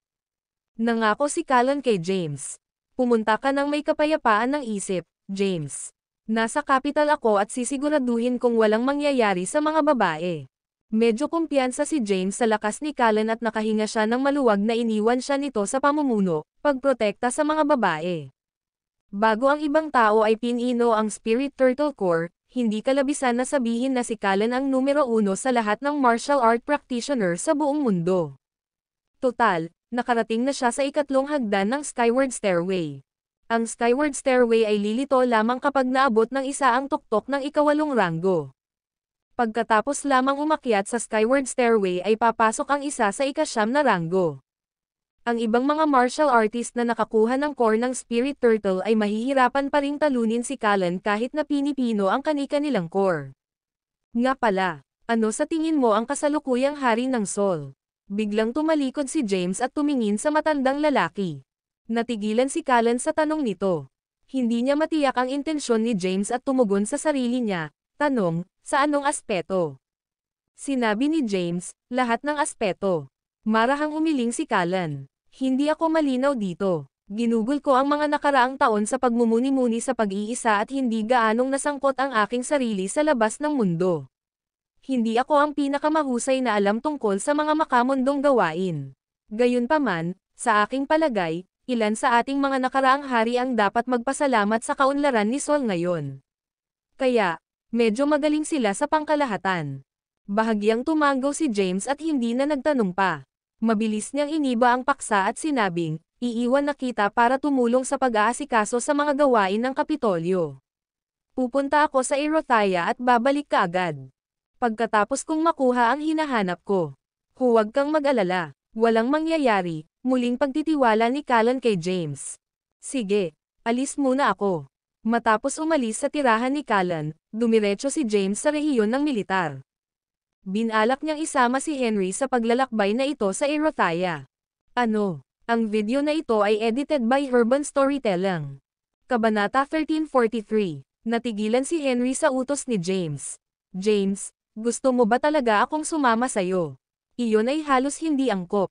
Ang aking utos sa Red Flame Army ay hindi pa matatag, at ang ilan sa mga matatandang sundalo ay hindi pa nakikinig sa akin. Sino ang mamumuno sa Red Flame Army kung aalis ako ngayon? May plano na ako. Ang mga bagay sa kabisera ay lubhang mahina ngayon at ito ay nasa bingit ng pagbaba sa kaguluhan. Dahil dumating na ito, pasiglahin pa natin ang mga bagay-bagay at sabay-sabay tayong umalis. Pagbalik namin, mabibigyan namin ang Red Flame Army ng ilang kinakailangang paglilinis sa Tagsibol, sabi ni James na may alam ng ngiti. Gusto ni James na gamitin ito bilang isang pagkakataon upang makita kung sino mula sa Red Flame Army ang lalabas at mag-uudyok ng hidwaan habang sila ni Henry ay wala. May hinala siya na may magtatangka na payagan si Halvor na makatakas habang wala sila. Sa kabutihang palad, nalampasan ni Halvor ang kanyang pagiging kapaki-pakinabang. Magiging paraan lang siya ni James para kumilos laban sa mga dissidents ng hukbo. Nangangahulugan ito na hayagang mapupersage ni James ang hukbo kung may makaalis kay Halvor. Saglit na pinag-isipan ni Henry ang plano bago ngumiti pabalik. Magandang ideya iyon. Huwag kang mag-alala. Alam ko ang panloob na gawain ng Red Flame Army. Alam ko kung sinong mga tao ang mapagkakatiwalaan. Ngumisi si James kay Henry. Binigyan siya ni General Carlson ng isang dossier sa mahahalagang tao sa rehiyon ng militar. Gayunpaman, hindi pa umaaksyon si James laban sa kanila. Tanong ni Henry, kailan tayo aalis? Hindi kami nagmamadali. Napaisip muna si James bago ibinuka ang bibig. Ayoko ng palihim na umalis ng bansa this time round. Gusto ko itong isa publiko. Makikipagkita ako sa hari mamaya at hilingin sa kanya na makipag-ugnayan kay Durandal para sa pagpapalitan ng militar sa pagitan ng dalawang bansa. Bilang commander ng Black Dragon Army at Red Flame Army, pangungunahan ko ang mga elite ng parehong hukbo at pupunta ako sa Durandal para lumahok sa pulong. Kung si James ay palihim na umalis ng bansa, maaaring hindi ito magunjok sa magkasalungat na puwersa sa pagkilos. Kaya naman, gusto niyang maging publiko ang katotohanang umalis siya sa kapital. Pagkatapos lamang ang mga taong ito ay gagawa ng kanilang hakbang. Tumanggo si Henry at sinabing, "Okay, mag-aayos ako at ipapaalam sa Southern Plains na magtalaga ng ilang elite na sundalo. Sige, aalis muna ako para makipagkita kay King." Umalis si James sa rehiyon ng militar at nagtungo sa Peace Mansion. Buong araw siyang tumatakbo pabalik-balik at pagod na pagod sa puntong ito. Hindi nagtagal, nakarating siya sa Peace Mansion at nakipagkita sa hari para ipaliwanag ang kanyang plano. "Ano, gusto mo bang kontaken ko si Durandal para makipagpalitan ng militar?" Nagulat ang hari, at nagtanong, "James, ang sitwasyon sa kabisera ay pinakamahina sa kasalukuyan. Hindi ba mas irresponsible ka na umalis sa ganoong oras?" Ikinaway ni James ang kanyang kamay at pinutol ang mga salita ng hari, na nagsasabing, "Ito ay tiyak na dahil tayo ay nasa ganitong suliranin kaya gusto kong umalis sa kabisera. Nais kong maipahayag ang aking pag-alis upang ang mga taong nagtatago sa mga anino ay lumakas ang loob na kumilos. Hanggat kumikilos sila habang wala ako, ito ay magbibigay sa akin ng dahilan upang isa-isa silang ibaba kapag bumalik ako. Sigurado ka bang mapapanatili mo ang sitwasyon at maresolba ang kaguluhan sa Kapitolyo pagkatapos nito? Sigurado ka bang walang magiging problema?" Pilit na tanong ng hari kay James habang may pagdududang nakatingin sa kanya. "Lahat ay magiging kontrolado. You have my word," confident na sagot ni James. Naaliw ang hari sa pagtitiwala ni James. Aniya, "Dahil sigurado ka sa iyong sarili, makikipag-ugnayan ako kay Durandal tungkol sa pagpapalitan ng militar. Maaaring tumagal ito ng 1 o 2, kaya dapat kang bumalik muna at matiyak ang maghintay para sa mga susunod na araw. Gawin mo ito sa lalong madaling panahon. Huwag mo akong paghintayin ng matagal. Maaaring makapaghintay ako, ngunit hindi masasabi kung gaano katagal ang pagkaantala ng sitwasyon." Tumayo si James at umalis. Pagkaalis niya, sumandal ang hari sa sofa na may halong paghalik. Bumulong siya, ano ang sinusubukang gawin ni James? Ang hari ay hindi makagawa ng mga ulo o buntot sa plano ni James. Ano ang kanyang motibo? Bakit siya pupunta sa Durandal sa ganitong oras? Dumilam. Tumawag ang hari, lumabas si Gloom sa pinagtataguan at magalang na binati, "My liege." Ang hari ay tahasang nagutos, alamin ang tunay na intensyon ni James sa pagpunta sa Durandal. "Feeling ko may iba pa siyang dahilan para pumunta doon." "Oo, titingnan ko kaagad." Matapos matanggap ni Gloom ang order, tila natunaw siya pabalik sa anino habang siya ay umalis. Ang video na ito ay edited by Urban Storytelling. Kabanata 1344. Buong araw na tumatakbo si James. Gabi na nang bumalik siya sa courtyard house na binili ni Thea. Dahil sa sobrang abala niya, hindi siya nakapaghapunan. Pagdating niya sa bahay, humiga siya sa sofa at pakiramdam niya ay manatili doon magpakailanman. Lumapit si Thea, umupo sa tabi niya, at hinawakan ang kanyang braso, na nagsasabing, "Nagsumikap ka ngayon. Ito ay hindi anumang bagay na partikular na mabigat. 2 buwan na akong nagmumuni-muni sa pag-iisa sa aking silid, kaya't hindi na ako nasanay sa muling pagtakbo. By the way, nasaan si Quincy?" Hindi nakita ni James si Quincy pagka-uwi. Agad namang paliwanag ni Thea, "Hindi ko siya pinalayas. Hiniling ko sa kanya na manatili dito sa amin pansamantala, ngunit iginiit niya na ito ay hindi komportable at sinabi na makakakuha siya ng kanyang sariling lugar." Kumunat ang noo ni James. Ang sitwasyon sa kapital ay pabago-bago, at si Quincy ay mahalaga sa kanilang mga plano. "Honey, please maniwala ka sa akin. Hindi ko talaga siya itinaboy. Tawagan ko ba siya para hilingin na bumalik siya ngayon?" Nakaramdam ng mali si Thea at malapit ng maiyak. "Naniniwala ako sa'yo, honey. Nag-aalala lang ako na baka may mangyari sa kanya. Siya ay isang hindi kapani-paniwalang mahalagang miyembro, At nag-aalala lang ako na baka targetin siya ng ibang tao.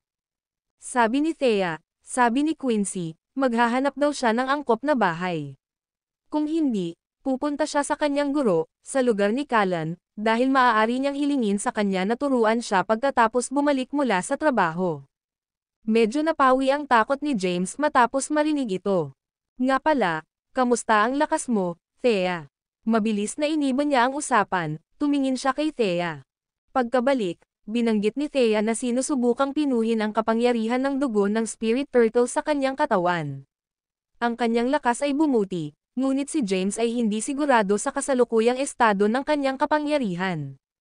With a bright smile, Thea proudly beamed at him. Nagsumikap ako ng husto. Nagawa ko ng maabot ang ika-4 na ranggo. Not bad, papuri ni James. Sinundan niya ng mabilis na paalala. Pero mag-ingat ka. Tandaan na ang dugo ng espirito pagong ay masama. Wala si Lolo ngayon, at ako ay ganap na nasa dilim tungkol sa mga katangian nito. Hindi ko alam ang gagawin ko kapag may nangyari sa iyo. Huwag kang mag-alala. Magiging maayos din ako. Ngumiti si Thea. Gusto ni Thea na ay divert ang topic ng usapan dahil sa takot niya na baka patuloy siyang bambahin ni James ng mga tanong. Sa nakalipas na 2 buwan, pinipino niya ang kapangyarihan ng dugo ng Spirit Turtle at ginagawa itong true energy. Ang pangangatawan niya ngayon ay katulad ng kay Cynthia. Ang katawan ni Cynthia ay patuloy na gumagawa ng cold energy, na magiging true frost energy pagkatapos nito. Muling sinisip-sip, samantalang ang katawan ni Thea ay naglalaman ng tuloy-tuloy na daloy ng napakalakas na enerhiya na mas mahusay sa pagpapabilis ng paglilinang kaysa sa anumang elixir. Sa loob ng nakaraang 2 buwan, ang kanyang lakas ay bumuti ng mabilis. Ito ay nagpapahintulot sa kanya na, sa aktwal na katotohanan, maabot ang ika-6 na ranggo. Kung ang kapangyarihan ng Beast Blood ay nag-activate sa kanyang katawan, siya ay magiging kasing lakas ng isang tao sa tuktok ng ika-8 ranggo. Ang lahat ng ito ang dahilan kung bakit niya nagawang itayo ang Celestial Sect ng napakabilis at nadominahan din ang kalahati ng sinaunang martial world. Humiga si Thea sa kandangan ni James at tumangala sa mukha nito. Mahal, kapag naluklak na ang bagong hari pagkatapos ng halalan, lilipat ka ba sa isang liblib na lugar at mamumuhay ng payapa sa natitirang bahagi ng ating buhay? Iyon ang plano. Marahang hinaplos ni James ang maganda at maaliwalas na mukha ni Thea. Magiliw niyang sinabi, hinatak mo ako palabas ng impyerno sa mga nakaraang taon. Kung wala ka, matagal na akong namatay. Mula sa araw na ikinasal ako sa mga kalahan, nanumpa akong protektahan at pahahalagahan ka sa buong buhay ko. Nang marinig ni James ang nakaraan, nag-iwas ng tingin si Thea. I'm sorry. Marami akong nagawang kahindek-hindek na bagay sa iyo noong nakaraan. Ngumiti si James ng mapagpatawad. Iyan na ang lahat ng tubig sa ilalim ng tulay ngayon. Ang dalawa ay nagkaroon ng mahaba at masayang pag-uusap sa isa't isa. Nag-usap sila ng mahaba tungkol sa kung paano sila mabubuhay ng sapat na sarili sa hinaharap. Kasama si James sa pagsasaka at si Thea ang hahawak sa paghabi. Mahal, gusto mo ba ng anak na lalaki o babae? Biglang tanong ni Thea na ikinagulat ni James. Ipinikit niya ang kanyang mga mata at saglit na pinagdikit ang kanyang mga labi bago sumagot, ayos lang ako sa alinman. Marahang tumango si Thea. Nakikita ko. Pagkatapos nating ayusin ang lahat ng mga bagay na ito, magkaanak tayo. Isang anak na lalaki at isang anak na babae, ano sa palagay mo? Sige, napangiti si James. Ang video na ito ay edited by Urban Storytelling. Kabanata 1345. Binuhat ni James si Thea sa kanyang mga bisig at naglakad patungo sa kanilang kwarto. Ipinulupot ni Thea ang mga braso sa leeg ni James. Lumipas ang gabi ng tahimik. Kinaumagahan, nagising si James sa tunog ng kanyang telepono. Tumalikod siya at bumangon sa kama. Akmang aabutin niya ang phone niya, inabot ito ni Thea sa kanya. Napatingin si James sa tumawag at nakitang galing sa hari ang tawag. Sinagot niya ang telepono. Natapos na ba ang paglalakbay sa Durandal? Oo. Tawa ng tawa ang hari habang nagsasalita. Nakausap ko kagabi ang reyna ng Durandal at binanggit ko ang iyong kahilingan. Siya ay nalulugod at tinatanggap ang mga piling sundalo ng Sol sa kanyang bansa. Pinlansya ko na ang mga detalye ng pakikipagtulungang ito. Ito ay nakatakdang maganap sa loob ng 5 araw. Ang buong pagpupulong ay gaganapin sa loob ng 1 linggo. Nagayos ako para sa isang tao na makipag-ugnayan sa iyo at ipaalam sa iyo ang detalyadong itinerary mamaya. Sige. Ibinaba ni James ang tawag at itinabi ang kanyang telepono. Sa tabi niya, tinanong ni Thea, kailan ka aalis, honey? Agad-agad. Sabi ni James, ayon sa aming intel, ang unang paglabas ni Delilah sa Durandal ay bago ang bagong taon. Nahuli siya makalipas ang 5 araw. Maraming oras na ang lumipas ngayon. Kailangan kong pumunta kaagad at mag-imbestiga. Kung kinakailangan, kailangan kong mag-imbestiga sa pamamagitan ng sariling mga channel ng komunikasyon ni Durandal. Sige, mag-ingat ka at umuwi ka kaagad. Maghihintay ako sa kapital para sa ligtas mong pagbabalik. Naglabas si Thea ng coat, tinulungan si James na isuot ito, at inayos ang kanyang damit. Pagkatapos maghanda, nagmamadaling lumabas si James kasama ang Blade of Justice patungo sa rehiyon ng militar nang hindi nag-aalmusal. Nakilala niya si Henry at ang mga piling sundalo mula sa Black Dragon Army at Red Flame Army. Pagkatapos, mabilis silang umalis sa Durandal. The moment na umalis si James sa bahay nila, 180 ang kilos ni Thea. Mahigpit siyang umupo sa sofa habang ang isa pang tao ay lumuhad sa kwartong nasa harapan niya. Nakasuot ng itim na Amerikana ang tao at tinakpan ng maskara ang mukha. Miss, ano ang susunod mong order? Pag-isahin ang sinaunang martial world sa loob ng 1 buwan, walang emosyong wika ni Thea. Ayaw na niyang ipagpaliban pa ang mga bagay dahil gusto niyang matupad ang kanyang mga pangarap sa lalong madaling panahon. Kinailangan niyang samantalahin ang pagkawala ni James upang pag-isahin ang sinaunang martial world ng mabilis hanggat kaya niya para maghanda para sa susunod na malaking hakbang ni James. Ang lalaking nakaluhod sa lupa ay nagtanong, Miss, ano ang susunod mong order? Tumayo si Thea at malamig na nagutos, ipaalam sa lahat ng mga elite ng Celestial Sect na magtipon sa base ng Mount Thunder Sect. Una, salakayin at supilan ang Mount Thunder Sect. Pagkatapos, magtungo sa Mount Little Root at harapin ang Blithiz. May plano na si Thea, gusto niyang isa-isa at puwersahin ang lahat ng major forces. Sila sa pagsusumit, sinadya niyang sumali sila sa Celestial Sect at sundin ang kanyang mga utos. Naiintindihan. Mabilis na bumangon ang lalaking nakaluhod sa lupa at umalis nang bigla siyang dumating. Samantala, bumalik si Thea sa kanyang kwarto at naglabas ng itim na coat at mask mula sa isang nakatagong compartment sa ilalim ng aparador. Binalot niya ng itim na tela ang damit at lumabas ng silid na may hawak na malevolent sword. Tumingin si Thea sa malevolent sword at nag-isip na bamulong, ang malevolent sword ay masyadong kitang-kita. Siguradong mapapansin ni Maxine at ng iba pa kung dadalhin ko ito. Matapos mag-isip tungkol dito, kinuha niya ang kanyang telepono at nag-dial ng isang numero. Pagkatapos, iniutos niya, maghanda ka ng isang kaluban para sa akin. Lumabas siya pagkatapos niyang ihatid ang mga order niya. Pagkalabas niya ng kwarto ay nakita niya si Maxine na naglalakad palapit sa kanya. Napansin ni Maxine si Thea na may bitbit na itim na pakete at hawak ang malevolent sword. Nagulat siya rito at nagtanong habang nakapikit ang mga mata, anong nangyayari? Bakit ka lalabas agad pagkatapos ni James? Umalis. It's none of your business. Just stick to your own lane, malamig na sagot ni Thea. Lumapit si Maxine para tanungin si Thea kung ano ang susunod niyang plano. Napanood niya ang balita kaninang umaga at nalaman ang tungkol sa palitan ng militar sa pagitan ni Sol at Durandal. Bukod dito, ipinadala ni Sol si James bilang kinatawan. Matapos malaman na umalis si James papuntang Durandal, lumapit siya. Ang video na ito ay edited by Urban Storytelling. Kabanata 1346. Alam ni Maxine na tiyak na kikilos si Thea. Kaya naman, gustong malaman ni Maxine kung ano ang nasa isip niya para makapagbigay siya ng anumang tulong kung kailangan ito ni Thea. Thea, hindi mo naman kailangang maging masungit sa akin.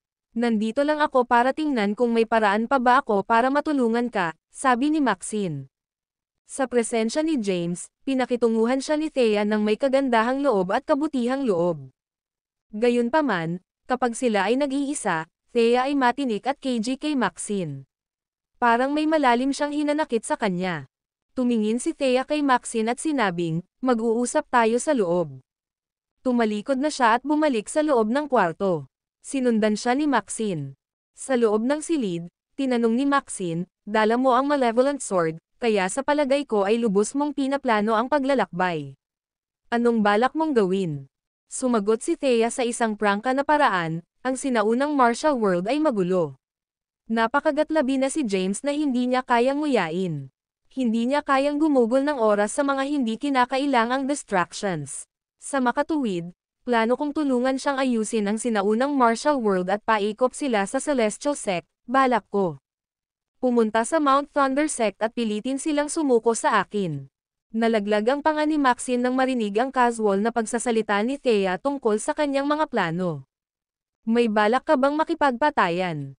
Tiningnan siya ni Thea at sinabing, alam ko ang mga prinsipyo, kaya nangangako akong hindi ako papatay ng mga inosenteng tao. Gagamitin ko lang ang Celestial Sect para i-pressure ang Mount Thunder Sect. Wala akong planong patayin sila. Kung nagpasya si Thea na todo-todo at gumamit ng puwersa laban sa Mount Thunder Sect, maliit ang tsansa na maaaring pigilan siya ng sinuman. Sa katunayan, hindi lang ang Mount Thunder Sect ang hindi makakalaban ni Thea. As it stands, halos walang sinuman sa kabuuan ni Sol ang malamang na makatutoto kay Thea. May maitutulong ba ako? Wala kang kakayahang tumulong sa anumang bagay, kaya ipagpatuloy mo lang ang anumang ginagawa mo noon, at huwag mag-alala tungkol sa iba pa. Hindi kailangan ni Thea ng tulong ni Maxine. As long as Maxine stayed out of trouble and did whatever James requested of her, Thea was not bothered on what she did. Sige, kung ganoon, magpanggap na hindi ako bumisita. Tumayo si Maxine at sinubukang umalis. At saka, minabuti mong itikom ang iyong bibig sa narinig mo. O kung hindi, bago pa makalabas ng kwarto si Maxine ay bigla siyang binyantaan ni Thea. Huminto si Maxine sa kanyang kinatatayuan ng ilang segundo. Pagkatapos, nagpatuloy siya sa paglalakad at umalis ng hindi lumilingon. Pagkaalis ni Maxine ay agad ding umalis si Thea para simulan na rin ang kanyang mga plano. Samantala, dumating si James sa rehiyon ng militar. Kagabi, inabisuhan ni Henry ang hukbong nakatalaga sa Southern Plains, at ang general doon ay pumili ng daan-daang elite na sundalo mula sa Black Dragon Army. Nagmadali silang pumunta sa kabisera ng gabing iyon. Pumili din si Henry ng ilang piling sundalo mula sa Red Flame Army. Hawak ni James ang itinerary para sa pagpapalitan ng militar sa Durandal sa kanyang mga kamay at binasa ito. Ang buong pagpapalitan ng militar sa pagitan ng dalawang bansa ay tatagal ng 1 linggo. Bawat araw na naroon sila ay may iba't ibang bagay na pinaplano. Casual na sinugod ito ni James at inihagis sa mesa. Ang tunay niyang dahilan sa pagpunta sa Durandal ay para imbestigahan ang kinaroroonan ni Delilah. Dahil dito, hindi siya mapakali sa pagpapalitan ng militar na binalak. Kumatok, kumatok, kumatok, may kumatok sa pinto. Sumagot si James, pumasok ka. Bumukas ang pinto. Pumasok si Henry sa silid na nakasuot ng red flame robe na may 3 kumikinang na bituin sa kanyang balikat. Emperor! Lumapit si Henry, sumaludo, at nagulat, handa nang umalis ang 100 sundalo ng Black Dragon Army at 100 sundalo ng Red Flame Army. Kailan tayo aalis? Ngayon din. Ayaw ni James na magsayang ng 1 pang segundo. Nais niyang magtungo sa Durandal at ayusin ang isyu sa lalong madaling panahon upang mabilis siyang makabalik. Naiintindihan. Tumanggaw si Henry at sinabing, i-relay ko kaagad ang order. Pagkatapos, tumalikod siya at lumabas ng kwarto. Mabilis niyang inutusan ang mga sundalo ng Black Dragon Army at Red Flame Army na sumakay sa eroplano. Umalis na rin si James sa opisina niya. Ngayon, hindi siya nakasuot ng casual na damit ngunit nakasuot siya ng kanyang Black Dragon robe na may 10 bituin sa kanyang mga balikat. Siya ang tanging commander na umiral sa kasaysayan ni Sol na may ranggo ng militar na 10 bituin. Ang kanyang mga badge ay ang pagpapatibay ng bansa sa kanyang mga pagsasamantala sa militar. Ang 200 katao ay sumakay sa eroplano at agad na lumipad. Sa wakas ay nagsimula na si James sa kanyang 10 oras na paglipad patungong Durandal. Ang video na ito ay edited by Urban Storytelling. Kabanata 1347. Sa eroplano, itinuro ni James kay Henry ang meditation method na nakatala sa medical book. Ang pagmumuni-muni ay ang pinakamabilis na paraan upang ituon ang enerhiya ng isang tao. Si Henry ay medyo malakas sa external martial arts. Bagamat hindi pa niya naabot ang sukdulan, nasa tuktok na siya nito. Ang kanyang pisikal na fitness ay mas nahasa kaysa sa isang regular na tao. Matapos matutunan ang paraan ng pagmumuni-muni, magagawa ni Henry ang kanyang true energy sa loob ng 1 buwan. Kapag nagawa na niya iyon, maaari na niyang simulan ang pagsasanay ng heavenly breath. Habang tinuturuan si Henry ng meditation method, ipinasa din ni James ang cultivation method ng heavenly breath. Habang naglalakbay si James sa Durandal, maraming tao na nakasuot ng itim na Amerikana at maskara ang nagtipon sa isang bakanteng field malapit sa Mount Thundersect. Ang lugar ay isang suburb na ilang kilometro ang layo mula sa Terrentville. Whoosh! Isang figure ang bumaba mula sa langit. Nakasuot ng sobrang laki na itim na Amerikana ang taong iyon at may nakakatakot na maskara na nakatikip sa kanyang mukha. Sa kanilang kamay, may hawak silang misteryosong espada. Ang hawakan ng espada ay itim, at ang talon nito ay nababalutan ng hindi kapansin-pansing scabbard. Welcome, sect leader. Sabay-sabay na lumuhad sa lupa ang daan-daang lalaking nakamaskara na nakaitim, sabay-sabay na binati ang papalapit na figure. Ang taong may hawak ng espada ay walang iba kundi si Thea. Pagkaalis ni James, ipinatawag niya ang mga matatandang miyembro ng Mount Thunder Sect para pilitin silang magpasakop sa Celestial Sect. Gusto niyang sundin ng mga ito ang kanyang mga utos para maitalaga niya ang mga ito para tumulong sa mga malalaking plano ni James. Bagyo. Tawag ni Thea sa garalgal na boses. Naghihintay sa iyong mga order. Isang lalaking nakasuot ng maskara ang tumayo, humakbang pasulong, at muling lumuhad sa lupa. Naihatid na ba ang notice ng ating pagbisita? Oo, Master. Nagpadala na kami ng sulat sa Mount Thundersect. Sige. Alis na tayo. Napatingin si Thea sa bundok na nababalutan ng nyebe sa unahan nila at nagsimulang maglakad papunta dito. Samantala, sa Mount Thundersect, mahigit 2 buwan na ang nakalipas, sumiklab ang matinding labanan, at ang Mount Thundersect ay nawasak.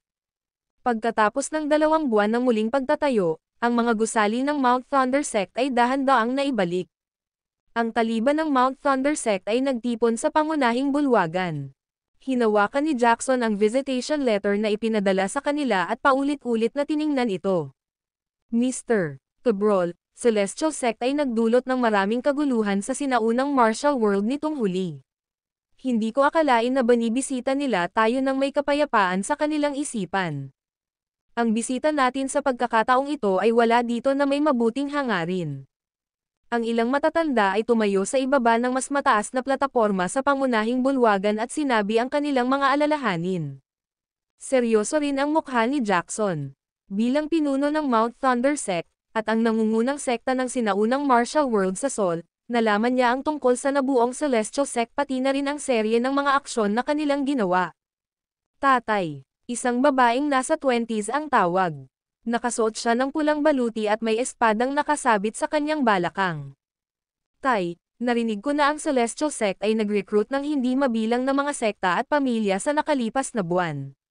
Bukod sa ilang malalaking sekta at pamilya, karamihan sa mga puwersa sa sinaunang martial world ay ipinagpaliban sa Celestial Sect. Nakuha na nila ang kontrol sa kalahati ng sinaunang martial world. Halata sa matikas na mukha ni Delaney ang pag-aalala. Ang Celestial Sect ay nagpakita ng mahusay na ambisyon at dapat nilang ipilit na kami ay sumunod sa kanilang mga hinihingi. Ang intensyon ng Celestial Sect na sakupin ang Mount Thunder Sect ay napakalinaw kay Jackson. Nag-uulat, Ginoo. Sa labas ng pangunahing bulwagan, biglang pumasok ang isang alagad at agad na napaluhod. Mr. Cabral, ang mga powerhouse mula sa Celestial Sect ay lumitaw sa paanan ng bundok. Whoosh! Nang marinig ito, ang mga tao ay nagtipon sa pangunahing bulwagan ng sabay-sabay na naglabas ng kanilang mga espada. Ang Celestial Sect ay kumikilos ng hindi naaangkop. Talaga bang kinukuha nila ang Mount Thunder Sect para sa mga mahihina? Mr. Cabral, mangyaring bigyan kami ng pahintulot na itulak ang Celestial Sect. Ang video na ito ay edited by Urban Storytelling. Kabanata 1348. Ang mga puwersa ng Mount Thunder Sect ay nasa defensive formation na at nasa mataas na alerto mula nang matanggap nila ang deklarasyon ng Celestial Sect. Tila naghahanda silang lumaban sa isang mabigat na kalaban. Ang mga miyembro ng Mount Thunder Sect na nagtipon sa pangunahing bulwagan ay agad na naglabas ng kanilang mga sandata nang malaman na may mga lalaki mula sa Celestial Sect na lumitaw sa paanan ng bundok. Hindi ito ang oras para kumilos ng walang ingat. Agad naman silang pinigilan ni Jackson. Mr. Cabral, napaatras na kami sa isang sulok. Inaasahan mo bang maghihintay tayo hanggang sa salakayin nila ang ating base bago tayo magsimulang lumaban? Galit na sagot ng isang matanda. Ikinaway ni Jackson ang kamay niya para tumahimik. Ang Celestial Sect ay gumagawa ng ilang matapang na paggalaw sa panahong ito. Nag-deploy na ako ng mga tao para imbestigahan sila. Bagamat nag-recruit sila ng maraming sekta at pamilya, tila nag-iwan sila ng mga inosenteng tao na hindi nasaktan. Nagpadala sila sa amin ng sulat para ipaalam sa amin ang kanilang pagbisita kaya tingnan muna natin kung ano ang sasabihin nila. Bumaba si Jackson mula sa nakataas na plataporma. Ang intensyon ng Celestial Sect para sa pagbisita sa Mount Thunder Sect ay hindi pa rin alam sa huli. Kaya, hindi siya maaaring kumilos ng walang ingat kahit na mayroon siyang mga hinala. Siya ang unang lumabas ng main hall. Sinundan siya ng ibang miyembro ng sekta. Sa labas ng Mount Thunder Sect, si Thea, na nakasuot ng nakakatakot na ghost mask, ay humawak sa malevolent sword at pinangunahan ang daan-daang sinanay na manlalaban ng Celestial Sect na salakayin ang Mount Thunder. Nasa harap nila ang daan-daang disipulo ng Mount Thunder Sect. Hinugot nila ang kanilang mga espada ngunit humakbang paatras. Lahat sila ay maingat na nanood at maingat na hindi gumawa ng anumang padalos-dalos na desisyon. Hindi nagtagal, lumitaw ang party ni Thea mula sa Celestial Sect sa pangunahing tuktok ng Mount Thunder Sect. Mount Thunder Sect, isang open field. Lumapit si Jackson kasama ang isang grupo ng mga tao at tumingin sa mga tao mula sa Celestial Sect na nakarating sa tuktok ng bundok. Naglakad siya pasulong, pinagsalikop ang kanyang mga kamay, at magalang na sinabi, pagbati. Maaari ko bang tanungin ang dahilan ng pagdalaw ng Celestial Sect ngayon? Sa likod ni Jackson, maraming miyembro ng sekta ang bumunot na ng kanilang mga espada at handang hamampes sa isang sandali. Maingat na tinitigan ni Jackson ang mga nakamaskarang martial artist mula sa Celestial Sect na nakatayo sa kanyang harapan. Isang elder ng Mount Thunder Sect ang bumungad sa kanila, bakit kayo nagsusuot ng maskara sa sikat ng araw? Sinusubukan mo bang takutin kami? Aalisin ko ang mga maskara mo at ilalantad ko sa mundo ang mga halimaw. Nagbabanta ang matanda sa kanila at aaksyon na sana, ngunit mabilis na humakbang si Jackson sa harapan niya. Si Thea ay nakatayo mismo sa harap ng kanyang partido at tumingin sa pinuno ng Mount Thunder Sect, si Jackson. Pagkatapos, sinulyapan niya ang maraming disipulo ng sekta.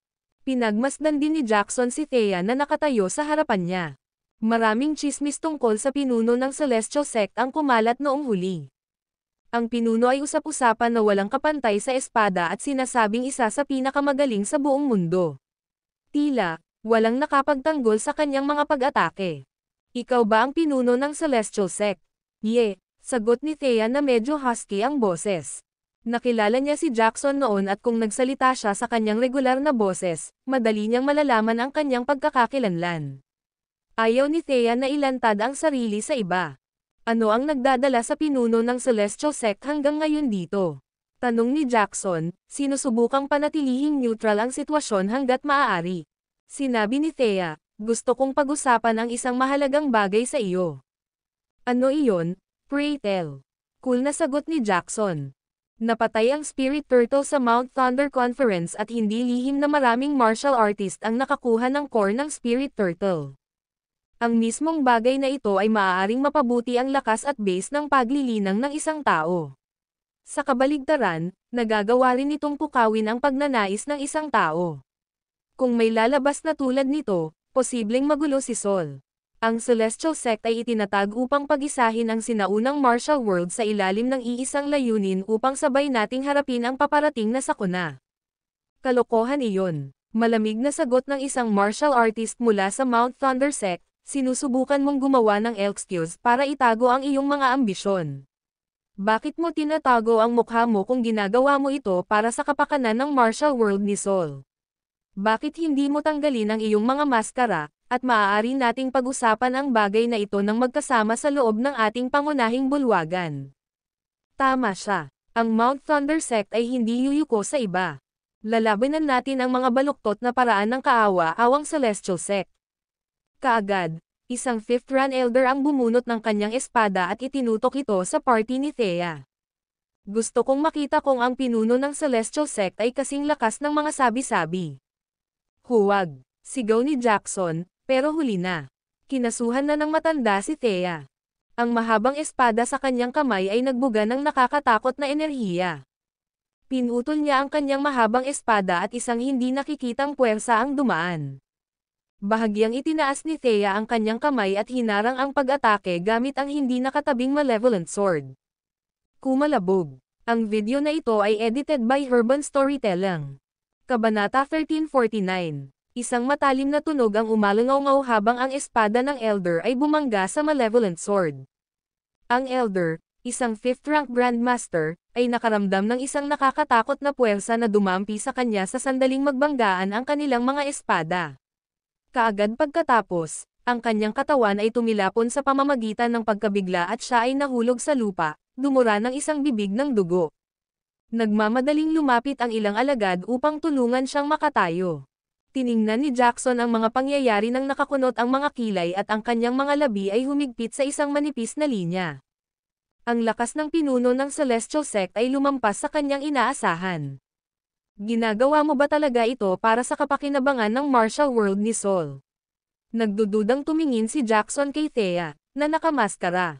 Oo, napaawang ang labi ni Thea at malinaw na sinabi, sigurado akong may ideya ka sa banta na bumabalot sa martial world ni Sol. Parang maputik na kwagmi ang mga gawain ng kapital, at magulo rin ang sitwasyon sa Orient Commerce. Samantala, ang Gu Sect ay naghihintay ng pagkakataon. Dagdag pa sa lahat ng ito, malapit na ang halalan. Kung tayong mga martial artist ay hindi gagawa ng inisyatiba upang pigilan ang impyerno na kumalas, isang malaking sakuna ang sasapit kay Sol. Itay, hindi mo siya mapagkakatiwalaan, kinakabahang bulong ni Delaney. Hindi masyadong walang muwang si Jackson para maniwala lang sa mga salita ni Thea. Sinusubukan niyang makakuha ng karagdagang impormasyon mula sa kanya. Paano kung tumanggi ako? Tanong ni Jackson habang nakataas ang kilay. Iiwan mo kaming walang choice kundi pilitin kang magpasakop, sagot ni Thea na may takip na banta. Ayon sa mga alituntunin ng martial world, ang Mount Thunder Sect ay magpapadala ng isang martial artist para hamanin ako. Kung manalo ka, aalis ako kaagad kasama ang mga disipulo ng Celestial Sect at hindi na muling tatantong sa Mount Thunder Sect. Gayun din, kung ako ang mananalo, ang Mount Thunder Sect ay susunod sa mga hinihingi ng Celestial Sect at susundin ang aming mga utos. Umalangaw-ngaw ang boses ni Thea sa lugar at malinaw na narinig ng lahat ng martial artist ng Mount Thunder Sect.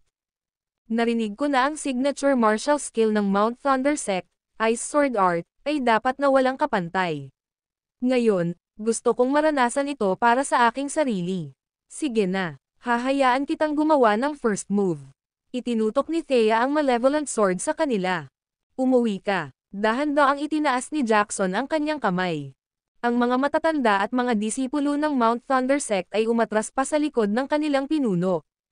Iginuhit ni Jackson ang Frost Sword, na may malakristal na talam at hawakan na parang talagang gawa sa yelo.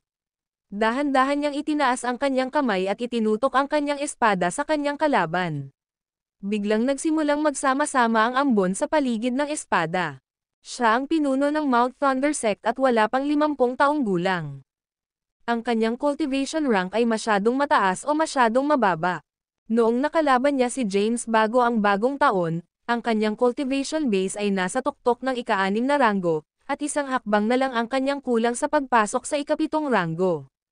Sa Mount Thunder Conference, nasaksihan niya ang pagpatay ng mga martial artist sa Spirit Turtle at nakakuha ng ilang pananaw mula sa kanyang mga obserbasyon. Habang muling itinatayo ang Mount Thunder Sect, ginamit niya ang pagkakataong magnilay sa pag-iisa at ngayon ay pumasok sa ika-7 ranggo. Nag-improve din ang kanyang mastery sa Ice Sword Art. Ang iyong paglipat, pinayagan ni Jackson ang kanyang kalaban na gumawa ng unang hakbang. Ayokong makarinig ng anumang reklamo tungkol sa hindi patas na laban. Dapat ikaw ang gagawa ng first move. Nanatiling nakikipaglaban si Thea at patuloy na nakatingin kay Jackson. Pinaikit ni Jackson ang kanyang mga mata at sinabi sa mahinang boses, ilabas mo ang iyong espada. Ha! Ngumisi si Thea. Mr. Cabral, masyadong mataas ang tingin mo sa sarili mo. Hindi ko kailangan ng espada ko para talunin ka. Haha, natatawang sagot ni Jackson. Ang Mount Thunder Sect ay palaging inuutusan ang paggalang ng lahat sa libu-libong taon sa sinaunang martial world. Walang sino man ang naglakas loob na maglabas ng gayong mga mapagmataas na salita sa mga miyembro ng Mount Thunder Sect. Matapos umalangaw-ngaw ang kanyang tawa, mabilis niyang sinugod si Thea. Ang kanyang mga galaw ay kasing bilis ng pag-iilaw, at sa isang iglap ay naabot na niya ito. Nang mangyari ito, nawala si Thea sa kanyang paningin. Biglang nabalot ng takot ang puso niya. Bago pa siya makapag-react, naramdaman niyang may matulis na bagay na nakadikit sa kanyang likuran. Iyan lang ba ang mayroon ka? Isang nakakainis na boses ang nagmula sa likuran. Mr. Cabral, napakabagal mo. Puno ng pawis ang noo ni Jackson. Ano ang lakas na ito? Ang kanyang kalaban ay napakalakas. Higit pa sa kanya. Ang bilis ng pinuno ng Celestial Sect ay nalampasan ang kanyang inaasahan at nabulag siya. Ang kanyang kalaban ay nawala ng walang bakas. Bago pa siya makapag-react, muli itong lumitaw sa likuran niya at ang espada nito ay nakadikit na sa likod niya. Kung sinadya ng pinuno ng Celestial Sect na tapusin ito, isa na siyang bangkay sa lupa. Ang video na ito ay edited by Urban Storytelling. Kabanata 1350. Masyadong mabilis ang mga galaw niya. Walang sino man sa Mount Thunder Sect ang malinaw na nakikita ang kanyang mga galaw. Kinailangan ni Jackson ng mahabang panahon upang i-compose ang kanyang sarili pagkatapos ng kanyang unang pagkabigla. Inaamin ko ang pagkatalo ko. Nang marinig ang pagsuko ni Jackson, sinaklab ni Thea ang kanyang espada. Sa isang segundo, bumalik siya sa dati niyang pwesto. Tumingin si Jackson kay Thea, na nakasuot pa rin ng kanyang masamang maskara at sinabing, kahit natalo ako, hindi ako papayag na sumanib ang Mount Thunder Sect sa Celestial Sect. Kung gusto mo akong patayin, sige. Hindi ako lalaban. Sa tingin mo ba natatakot akong kunin ang buhay mo? Tinignan siya ni Thea nang walang awa. Sa susunod na saglit, humarap siya kay Jackson at muling idiniin ang talam ng nakalabas na malevolent sword sa kanyang dibdib. Si Jackson ay nanatiling hindi nabigla kahit na siya ay pinagbantaan ng pinuno ng Celestial Sect. Aniya, aaminin kong mas mababa ang lakas ko kaysa sa iyo. Gayunpaman, hindi ko papayagan ang Mount Thunder Sect na yumoko sa ibang puwersa. Mga disipulo ng Mount Thunder Sect, pakinggan mong mabuti ang aking mga salita. Kahit na sakaling mamatay ako, tumayo ka at huwag sumuko sa Celestial Sect. Ang kagustuhan ng sect leader ay ang aming utos. Ang mga miyembro ng Mount Thunder Sect ay sabay-sabay na tumugon. Napaigtad si Thea sa pagnanasang patayin ang lahat ng nakikita niya. Na-activate niya ang dugo ng Spirit Turtle upang sugpuin ang Mount Thunder Sect, at ang kanyang mga pagbabago sa mood ay ginagawa itong hindi mapigilan. Sa kabila ng pagsasanay ng Ataraxia upang sugpuin ang masasamang pag-iisip at ang kanyang paghahangad sa dugo, ang pagtanggi ni Jackson na yumuko sa kanyang mga kahilingan ay lalong nagpulala sa kanyang pagnanais na pumatay. Whoosh! Ang malamig na simoy ng hangin ay umaalingaw-ngaw sa kanilang paligid at nagpagulong-gulong ang nyebe sa hangin. Ang mga disipulo ng Mount Thunder Sect ay agad na bumunot ng kanilang mga espada nang maramdaman nila ang pagnanasa sa dugo ni Thea, ngunit walang nang ahas na humakbang pasulong. Maging ang pinuno ng kanilang sekta ay hindi nagkaroon ng pagkakataon. Kung sila ay sumugod, sila ay naniningil sa kanilang kamatayan. Agad naging tense ang atmosphere. Sa tingin mo ba ay walang sino man sa Mount Thunder Sect ang makakalaban mo? Sa matinding sitwasyong iyon, biglang nagsalita ang isang galit na boses. Kasunod ng tunog, isang figure ang mabilis na lumapit sa kanila mula sa malayo. Sa isang kisap mata, lumitaw siya sa pasukan ng pangunahing bulwagan ng Mount Thunder Sect. Grand Sect Leader. Ang mga disipulo ng Mount Thunder Sect ay sabay-sabay na lumuhad. Ang taong nagpakita ay isang masungit na mukhang matandang nakasuot ng asol na damit na may puting balbas at isang bilog na mukha. Si Simon iyon, ang Grand Sect Leader at pinakamataas na miyembro ng Mount Thunder Sect. Siya ay nanatili sa Mount Snow Peak ng mahabang panahon at hindi naglalakbay sa labas ng maraming taon. Sinulyapan ni Thea si Simon, na nagmamadaling pumasok upang suportahan ang sekta, at dahan-daang inalis ang Malevolent Sword. Nakilala niya ang Grand Sect leader ng Mount Thunder Sect, si Simon. Ang pinuno ng sekta na dakilang Grandmaster 100 taon na ang nakalilipas ay ang kanyang inapo. Alam din ni Thea na nakakuha ng core si Simon pagkatapos patayin ang Spirit Turtle. 2 buwan na ang lumipas mula noong araw na iyon, at hindi siya sigurado kung napinaw na niya ang kaibuturan. Kung nagawa na niya, ang kanyang lakas ay umabot sa mas mataas na antas, at siya ay magiging isang mas mahirap na kalaban. Alam ni Thea kung gaano kalokohan ang mga bahagi ng Spirit Turtle. Kung hindi ginagamit ang Ataraxia upang sugpuin ang masasamang pagnanasa ng isang tao, mababaliw ang isang tao pagkatapos na pinuhin ang kaibuturan. Simon. Tinitigan ni Thea si Simon sa pamamagitan ng kanyang maskara. Naramdaman niya ang isang kahangahangang aura mula sa matanda. Sektang Celestial. Sinusuri din ng mga mata ni Simon si Thea. Tumingin siya sa kanya at mahinang nagsalita, pagkatapos ng aking saradong pagmumuni-muni ng higit sa 2 buwan, narinig ko ang isang Celestial Sect na itinatag sa Sol. Nabalitaan na ang pinuno ng Celestial Sect ay nagtataglay ng walang kapantay na swordsmanship at tila walang talo. Balak ko sanang makipagkita sa iyo ng personal, ngunit sinong mag-aakala na ihahatid mo ang iyong sarili sa aming pintuan? Malungkot ang mukha ni Thea sa ilalim ng maskara. Hindi niya inaasahan na magpapakita si Simon sa pagkakataong ito. Isa siya sa pinakamalakas na tao sa Sol ngayon. Para naman kay Thea, nasa katawan niya ang dugo ng Spirit Turtle, at kung gagawin niya ang lahat, ang kanyang kapangyarihan ay maihahambing sa isang taong nasa ika-8 ranggo.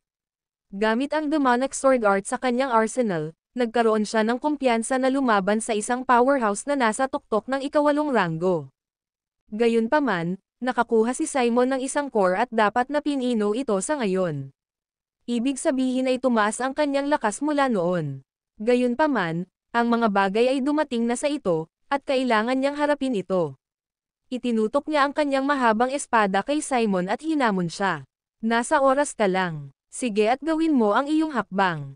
Kung matatalo kita, ang Mount Thunder Sect ay magiging bahagi ng Celestial Sect mula sa puntong ito.